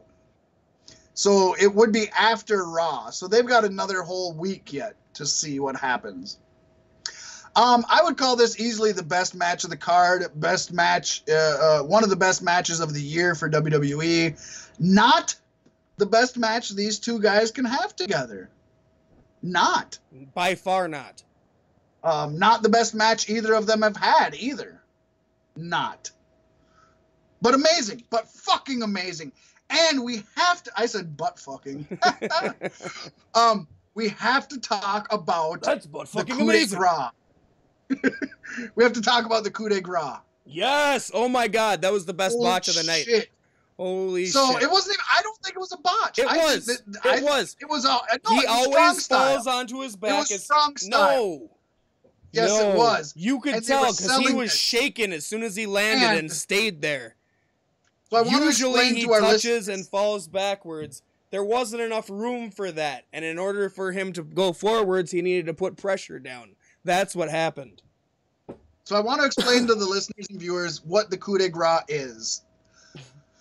So you have your opponent lying on the mat, and Finn Balor goes to the very top of the turnbuckle, and he jumps off, and he stomps both feet into their abdomen. It's a double foot stomp. It's classic. So what he normally does, and I'm going to break kayfabe here, folks. This is Secrets of Pro Wrestling revealed. When you do a double foot stomp like that, you jump off, and you extend your legs out straight, like, boo, you extend them out straight. But as soon as you hit the body on the ground, you bend your knees up, and you do one of two things. You either throw all of your weight backwards so your weight rolls off and goes to the back, or you throw all of your weight forwards and your weight goes off to the front and you somersault. See, and that's where I say, and personally, I feel like it's a lot harder to go forward. He was planning on going backwards. Go back. You said you only watched this once? Yeah, no, I know he stuck it because I did. I made sure to catch the replay. Like he purposely stepped down. I don't feel like it was on purpose. Like I said, he's used to falling backwards. He didn't have the clearance to fall backwards. Like he could have dropped. It wouldn't have been. He could have dropped. I think he tried to do what was safest, and he couldn't go backwards. He realized that on his descent down, that AJ was too close to the corner. He tried to go forwards, but had to put pressure on his feet in order to get that sling, and then it stuck. And it fucking stuck, man. And holy shit, I'm surprised AJ was there for the siege. I'm surprised he was wrestling again on Raw. I thought he cracked ribs. Surprised he didn't have a fucking split pancreas and busted ribs. And, you know, either one of us could be right, and I don't think we'll ever know until either AJ or Finn maybe go on a show and say. And it doesn't matter because it was so beautiful either way. Yeah. It looked fucking on sick. Purpose or accidental. I prefer accidents like that because that's the shit where you're like, yeah, hey, see, wrestling is real and shit fucking happens. You know what I mean? He just fucking, whoo. That was the most sick double foot stomp I've ever seen in my life. I feel like. I've probably seen worse. I mean, I've seen double foot stomps onto bed of nails onto people, so I guess that's worse. Yeah. But if we're talking about just a straight up just double foot stomp off the top to a naked person, damn, it was sick. Yeah, in the best ways. And I'm glad that apparently everybody was safe. So yeah, we didn't pick any winners or losers there, but in the long run, the fans were the winners. Because I don't care if you were super looking forward to the Pumpkin King versus Sister Abigail, and I'm still intrigued into what they were going to do with Sister Abigail. This was 10 times better than anything fucking Wyndham Rotunda and Fergal Divot would have fucking put out. Although to add fuel to the fire, if Bray does come back with the Sister Abigail gimmick, he could definitely say something about, oh, the demon beat another mortal man again, or some shit like that, you know what I mean? If I was him, I'd just come out and I'd just say one fucking phrase. I'd just look at him and say, ooh, they're after me, strawberry schmiggles. The next match we didn't call either because it didn't really matter. The best match of the fucking night. The vegetable thrower versus the guitar strummer. You know what? If you were going to put Jason Jordan and Elias Samson in a match, it should be the piss break match. This is where it belongs. It was in between the two main events. It's where they used to put the women's match all the time. It's literally called backstage or anywhere you go. The wrestlers call it the bathroom break match. Anybody in wrestling calls it the bathroom break match. It is, or the death spot. A lot of people call it the death spot because the people in the ring, they're leaving to get popcorn, they're leaving to go to the bathroom, they're checking their phone, they're updating their Twitter, and the people at home are going to the bathroom, they're fucking getting refills on their wings, they're talking to this person or that person about how amazing the last match was and how they're looking forward to the next match, and nobody cares about this match. And I don't care about this match. I have zero to say about it. You? Nope. I'll say it wasn't terrible. No, it wasn't terrible. Wasn't enjoyable, but wasn't terrible. And just while we're on the topic of Elias Samson, I do have to say, because of my hatred for him for stealing the Yellow Wolf lyrics, Yellow Wolf releases his new album, Trial by Fire, tomorrow. I know what I'll be listening to on my way to and from work. I'm so excited for it. I haven't listened to any of the singles that have released. I'm in it. I'm in it for the album. I can't fucking wait. And now for the main event, folks. There. So, we got a lot to talk about here. I think we are running out of time, and I did want to talk a little bit about Survivor Series. 5-on-3 handicap TLC match. The only match in the whole TLC pay-per-view that involved either tables, ladders, or chairs which was a big discussion among folks and amongst you and I beforehand, especially you. You pointed that out. We had part of the Shield, Dean Ambrose and Seth Rollins, teaming up with Kurt Angle, who replaced Roman Reigns at the last moment, to take on The Miz, Cesaro, Sheamus, Braun Strowman, and Kane. I just want to touch on a few things before we get into the match. One, I'm not even going to talk about how Finn Balor could have easily replaced Roman Reigns because we got an amazing match with AJ Styles, so that's cool. Kick ass. Who was it that said Kurt Angle looked like a Make-A-Wish kid who got his wish to come down the ramp? I've seen that meme. I seen the meme. I don't know who originated it. But, beautiful. Because he was so out of place and happy. Yeah, you had Dean Ambrose and Seth Rollins with their game face on. And you had Kurt Angle just fucking smile ear to ear like, yay! It was funny. I'm glad they did the. I had a lot of people pissed that they did the Shield SWAT gear instead of his entrance and his attire, but I think it's smart because now you can save Kurt's official return for when he has a reason to return. You can save that initial fucking music and how about the crowd for chanting "You suck" to the Shield theme song by the time they were down to the ring? That was great. They got it in there. So the first thing I want to say is the whole point of this was that Dean Ambrose said the Shield could take on 3, 4, 5, 6, 7, 8, 9 guys. As soon as Roman Reigns wasn't allowed to be there, they could easily have knocked it down to either a tag match between Dean and Seth and just two of them, like The Bar or Miz and Kane or Miz and Strowman or whatever you want to do. Or they could still have done Kurt Angle filling in for Reigns, but still had it a 3-way match, Miz and The Bar. And Braun and Kane could have done something else. Because there is no storyline reason why Kurt Angle, Dean, and Seth Rollins are in a handicap match. Right. There's no storyline reason for that. Right. They are not the Shield. They're not. And they wouldn't, storyline-wise, they wouldn't be as good as the Shield. Me watching-wise, Kurt Angle performed as good or better than Roman would have. Kurt Angle was 5 steps behind what he normally was, but that's 2 steps ahead of what Roman normally is. I think it's funny for the last X amount of months how they've been pushing the Shield. The 3 ingredients are Ambrose, Rollins, and Reigns. Yeah. And nobody else can be like them except for Kurt Angle. Yeah. And I know it's not their fault, and they're trying to do what they can. So that was probably my biggest thing. I've seen a lot of things online. It seems almost universal, and I'm not going to speak for Pasty, and I'm not speaking for myself currently. It seems almost universal that everybody says it was very confusing, it was very messy, it was a clusterfuck, but it was super entertaining and enjoyable. Yeah. I disagree. I thought it was all those negative things that they said. I was not entertained, and I did not think it was enjoyable. I can name you the I think 4 spots that I remember. I remember Braun Strowman power slamming Kurt Angle through a table. And it didn't look like Kurt Angle took any of the impact of that. I think all the shock went through to Braun because he went through like it was made out of paper. And he set him down gently. Because at first I was like, oh shit, man, that's a rough bump for Kurt. And when they replayed it, I'm glad you said that.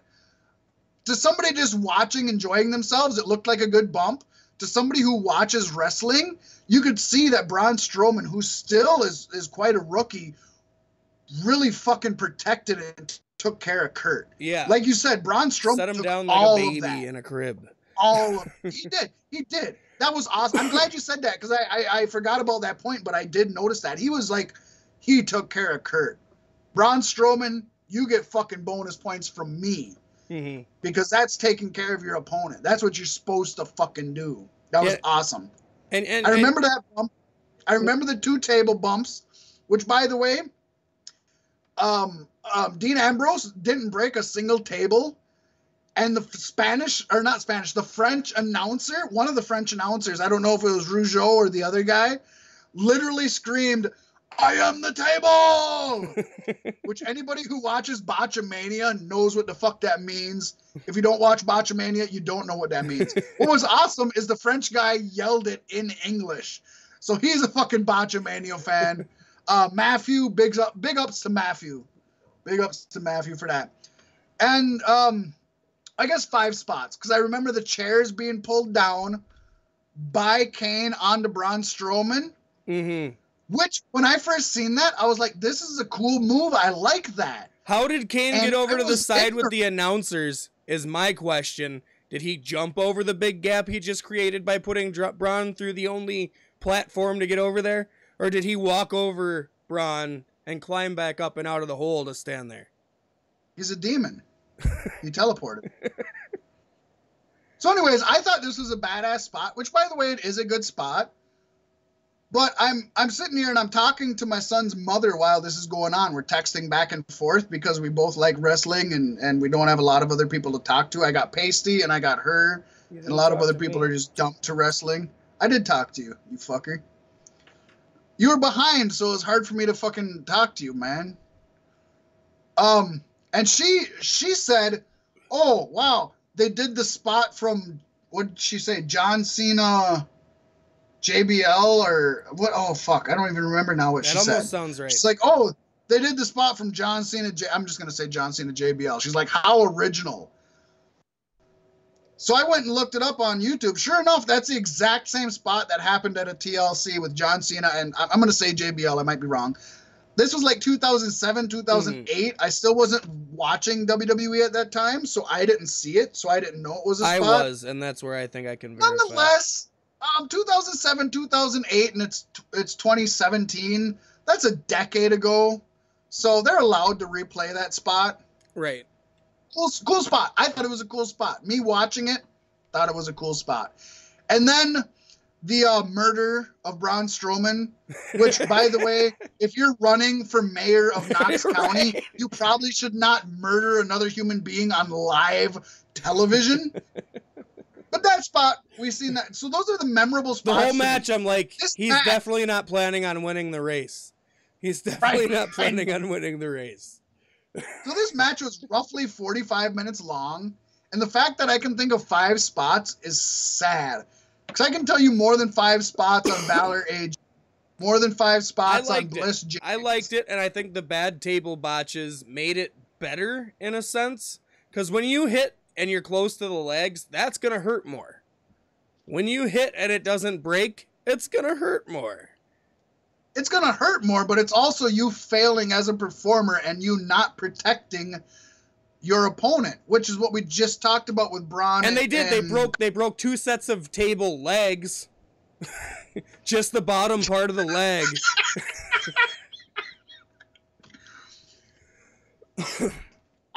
You know what? I think for 45 minutes, it was a bad match. If this were a 20-minute match, maybe good. If this were a 15-minute match, probably good. My only complaint is after Kane accidentally hit Braun with the chair, Braun should have been the one to hit Kane later in the night. Yeah. Kane was basically really like, I'm sorry, and then later decides, I want to punch him in the face. Okay. Yeah, you and I were talking about that, right? Yeah. Actually, I think you and I and myself and my son's mother. So that's another thing. Continuity-wise, that was fucked up. Yeah. If you want Braun to turn face, which it looks like that's what they're trying to do, which is fine. Braun has almost been a face for a long time now. Yeah. And he's going to be an amazing face when he is a face. But if that's what you want to do, you have Braun accidentally hit Kane originally. Yeah, I didn't...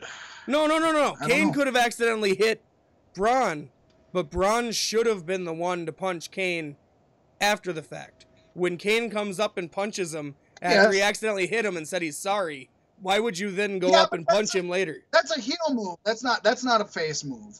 Well, you have Kane accidentally hit Braun, but then you have Kane... For Braun's current character. I'm not talking about switching heel face.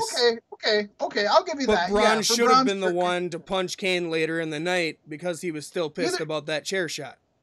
If you're not going for the face turn, yeah. Either way works. You either have Braun accidentally hit Kane and Kane turn, Or you have Kane Well, you'd accidentally still hit have the Braun and face Braun turn at the end when Kane shoves Braun into a garbage truck and murders him. But either way, you have the opposite guy. You die a saint if you get crushed to death in a garbage truck. Right. You have the opposite guy turn on the guy. You don't have the guy that hit the guy by accident turn on the guy he accidentally hit. It just doesn't make sense. There's no point A to point B there. It's point A, point A. That doesn't work. So yeah, I didn't mean to hit you with the chair. I wanted to do it with my fist. A lot of it, I just didn't. I didn't think Cesaro and Sheamus were able to do enough. No, I thought they were lost. Actually, you know what? Miz was pretty lost too. Kurt Angle was lost. Kurt Angle was lost until he came back from his half-hour break. Then he had the intensity in his eyes, and he came out and he was throwing around fucking suplexes, and it was beautiful. Yeah. They had the stupid trope where you get injured early on, you get to fucking go back, have some milk and cookies, and come back and fight, which is overused. Did that shit with Brock Lesnar. They just did that shit the same show with Brock fucking Lesnar. Pulled out, you should never be able to come back because that's what I was saying that night too. In the match, if you are pulled from a match, boom, you're done. You can't go back. Which, well, I guess okay. I'll give him credit for this, and I just thought of this now, Pasty. TLC rules. Even if Kurt is disqualified from the match, he can come back and interfere. So okay, I'll give him that. He shouldn't be able to pin or submit. Yeah. Which who got the pinfall? Kurt probably. So that would be a null and void. But he should be able to come back and interfere because there are no rules. Still stupid. Still stupid. Still stupid. I call it stupid. You call it good. Do you call it good? You're calling it good? I liked it. Enjoyable at least? Yeah. You enjoyed it? Yeah. And I think, like I said, a lot of the spots came off as more painful. I appreciated seeing Braun Strowman nestle him down into his bed like a baby bird. So we're going to call this one even. Yeah. So and if this I'm whole going pay-per-view, we are even. It's a tie match. So I'm going to... 1, 2... Yeah, it is. That's awesome. So I'm going to count from what we talked about. I see 1, 3, 4 matches we said were good. 1, 2 matches we said were bad, and 2 matches we said were even. So statistically, this was a good pay-per-view. Yeah. Now, I'm going to say immediately when I stopped watching it, I was disappointed. And I thought it was a bad pay-per-view. But I think that's because I was left with that sour TLC match in my mouth immediately. So my initial reaction, I didn't like it. Going back and thinking about it, and I did. I rewatched Asuka, Emma. I rewatched Alexa Bliss and Mickie James, and I rewatched Finn Balor and AJ Styles. So I will admit to rewatching some. I will say this was a good pay-per-view. If we're just going, is it good or bad? I'm going to say good. Yeah, I'm going to say good. I don't want to, or at least I didn't initially want to, but yeah, I'm going to say it was a good pay-per-view. Not groundbreaking, not amazing, not fucking 5-star all the way down, but good.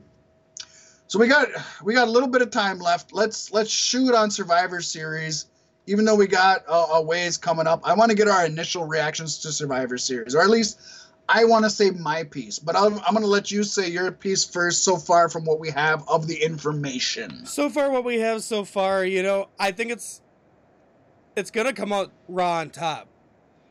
The SmackDown invasion automatically sets them up as the bad guys, and they're going to lose. All of the champion versus champion matches seem very one-sided. Raw's going to come out on top this year.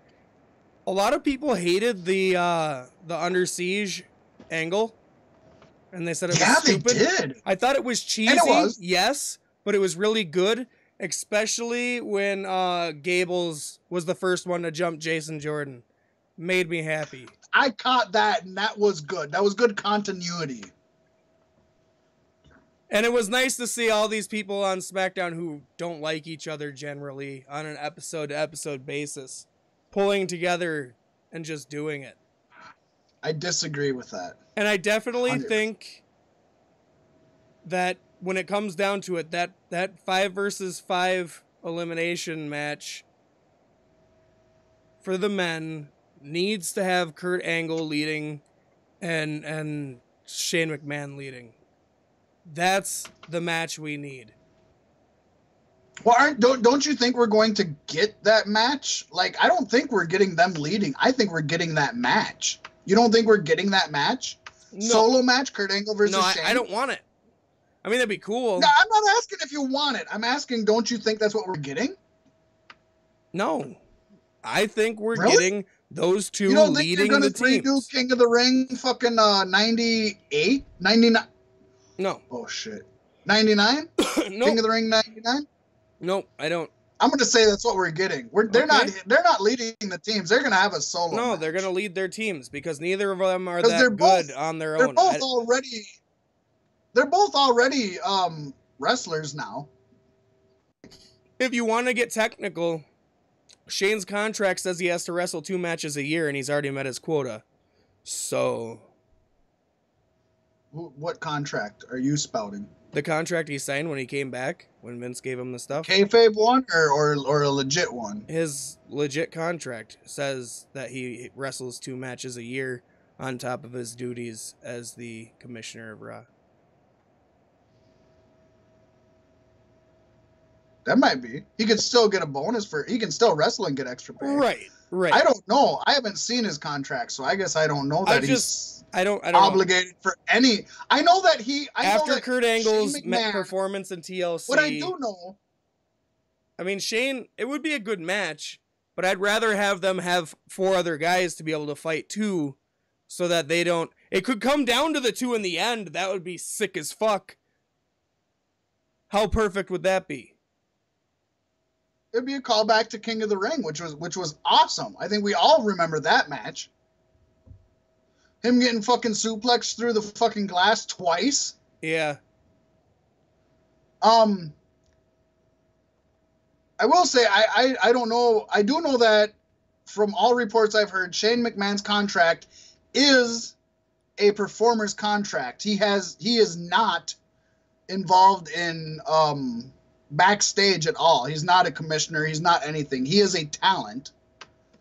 So my guess would be he has more than I don't know if there's obligated amounts he has to wrestle, but he's definitely not like a backstage guy. He's a performer. And he only has a what do we think contract. Is gonna come of Shane McMahon and Daniel Bryan? Because Daniel Bryan was pretty pissed about the Under Siege angle on the show. And if Shane goes right back into battle at the next pay-per-view, they don't care about Daniel Bryan. They don't give a shit. I feel like they're doing it on purpose. Like, look at Raw's general manager gets to fight our commissioner. Shouldn't it be general manager versus general manager? Didn't you feel that way about Miz? Like they were building up to a fucking match and they never fucking pulled the trigger? Yeah. By the way, speaking of that, wouldn't Daniel Bryan have been the best fucking person to put in against the fucking Miz and his entourage instead of Kurt Angle? Yes. Better than fucking Kurt Angle? He'd have looked better in a Shield bulletproof talk about that. He has history with fucking the Miz. He has a reason. I gotta go back to the match really quick, and I did love that Kurt Angle left in a bulletproof vest and came back in just a sleeveless shirt. Maybe the bulletproof vest was making him so rusty in the first half. Not a singlet. Right. It was a black fucking he was hoping we wouldn't notice, but I fucking noticed. Right. Okay, so I want to say a few things here. First thing I'm going to start out with is I despise this fucking idea for SummerSlam. Okay? They did this back in the day. Or Survivor Series. Whichever fucking bullshit they're pulling now. They did this back in the day. It was called bragging rights. At least there was a reason for it then. The whole pay-per-view was based around it's Raw versus SmackDown.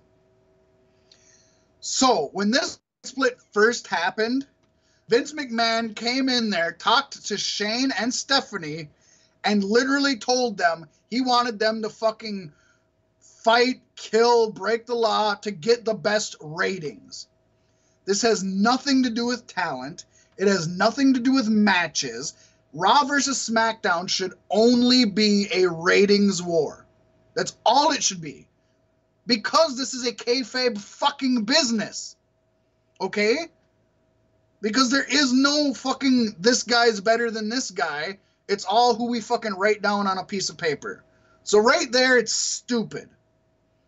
And Vince said it. Vince said it's stupid to have Survivor Series Raw versus SmackDown because I want this to be fucking ratings versus ratings. So that pisses me off. So let's move on to why there is no fucking Raw versus SmackDown rivalry. Besides the fact that they each promote fucking commercials for each other's exclusive shows on each other's shows, which is bullshit. I fucking came up with a list off the top of my fucking dome this afternoon of the fact that there is no brand split. So let's start with the least impactful, but still very insulting fact that commentators and interviewers who are supposed to be brand specific, like Corey Graves, like Michael Cole, like Renee Young, regularly appear on both shows now. That's just the people that talk. So that's understandable because I originally thought it was stupid for them to be brand specific. Have your best commentators always commentating. Have your best interviewers always interviewing. That's business. So now, let's go back a year ago. Let's go fucking back and let's think about when Randy Orton, who was a SmackDown Live wrestler, still is to this day, was appearing on Raw, and Brock Lesnar, who was a Raw superstar, who still is today, was showing up on SmackDown in preparation of their upcoming fucking match against each other, which didn't make sense to begin with. So it didn't matter then that a SmackDown star and a Raw star were switching brands. That was a year ago yet. They could fucking do it. You can say, okay, Fat Mac, those are two of your biggest fucking names. And yes, they are. Shortly after that, Daniel Bryan showed up on Raw. Rumors were running rampant that perhaps Bryan was on Raw to propose a talent trade. But instead, he kind of just fucking bickered back and forth with the Raw GM Mick Foley, who was the GM at the time, about why SmackDown was superior to Raw. And then he fucking left. And in that moment, Foley scheduled a fucking U.S. Championship match with Rusev and Cesaro, and Daniel Bryan was gone. That was the whole reason Daniel Bryan was there, was just to argue with Mick Foley. No reason for him to be there. Raw Commissioner Stephanie McMahon appeared on SmackDown, coming to Vince McMahon's aid on September 12th edition of SmackDown Live, following the headbutt and subsequent attack from Kevin Owens. That's your commissioner, Stephanie McMahon. You can say, yes, Fat Mac, but her dad was being attacked. Yeah, it's the same dad who fucking sold her to fucking Undertaker. So don't kayfabe me that shit. She shouldn't be on SmackDown. She shouldn't. Cena is allegedly fucking null and void because he was supposed to be SmackDown and now he just floats around. The Undertaker debuted on SmackDown Live after the brand split, which happened to be the 900th episode of SmackDown Live in November. Probably just to fucking boost ratings. But nonetheless, he waited.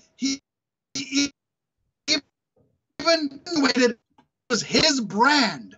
And he claimed that any SmackDown Live wrestler who lost at the Survivor Series of that year would have to answer to him. Because he is the fucking SmackDown Live fucking guy. But apparently they'd have to answer to him by phone because in January he just started hanging out at Raw. And then he wrestled Roman Reigns at WrestleMania.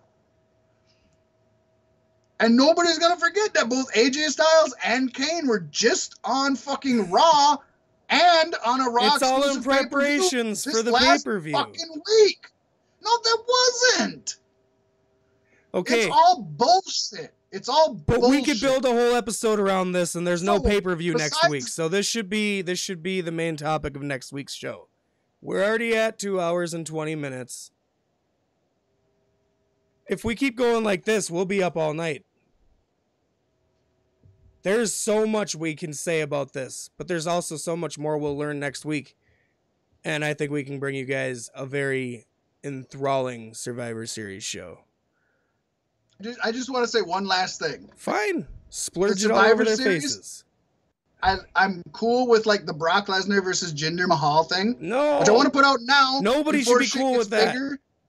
Well, before shit gets bigger and people start talking, I want to put my place in now. The only reason to have this match, you should have Jinder Mahal win. Brock Lesnar loses nothing. Jinder Mahal gains. Jinder Mahal will gain nothing if he loses to Brock, and he'll lose a lot. So if you're doing this stupid fucking match, Jinder should win. I don't want to see Brock lose, but that's the only smart thing if you're a booker. But there's no reason to have title versus title.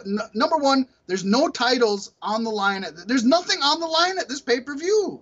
No titles, no storylines, nothing going forward unless you're breaking up the brand extension because this champion isn't going to face this champion the next week. I think it's horrible. I think it's a dumb idea. I think it's lazy writing. And it might have a lot to do with the mumps. It might have to do with, oh shit, everything we had scheduled is now fucked up. So let's just put every champion together because it just writes itself. And I'm sorry if that's the case. But starting today, and I might change my mind next week when we talk about this, Pasty. I know I'm running you late. I might change my mind. But as of now, I think it's the stupidest fucking idea ever. There's no reason. You have one Raw versus SmackDown match, and then you have good 5-on-5 Survivor Series matches that have build-up and story and people that have heat against each other. I'll shut up now. I don't know. I'm not going to hate it yet. I do see this as a bad thing for SmackDown. SmackDown, I don't think is going to win very many of these matches at all. Didn't they win last year, though? So, yeah, they did. They did. So it should be, if it's shared 50-50, Raw should win. But I feel like it's very one-sided right now, especially with SmackDown invading. But yeah, we can fill a solid 2 hours of talking about Survivor Series. I know we can. You were right, and I know. I wanted to get my fucking point off before everybody else says it, and then people say I'm just copying what other people said. I wanted to let you know this is how I feel now. And it might change by next week. With that being said, I'm done talking. What are words? So it's a group of letters that you put together to represent a person, place, thing, adjective, description, verb, entitlement, porcelain, ceramic, voodoo doll. Yeah, I know. I sounded better, I think, at the beginning than the end. Anyways, I love y'all like a lovesick puppy. You know I do. You know I love you more. My name is Pasty White. I'm Fat Mac. And this is Beef Sticks Podcast.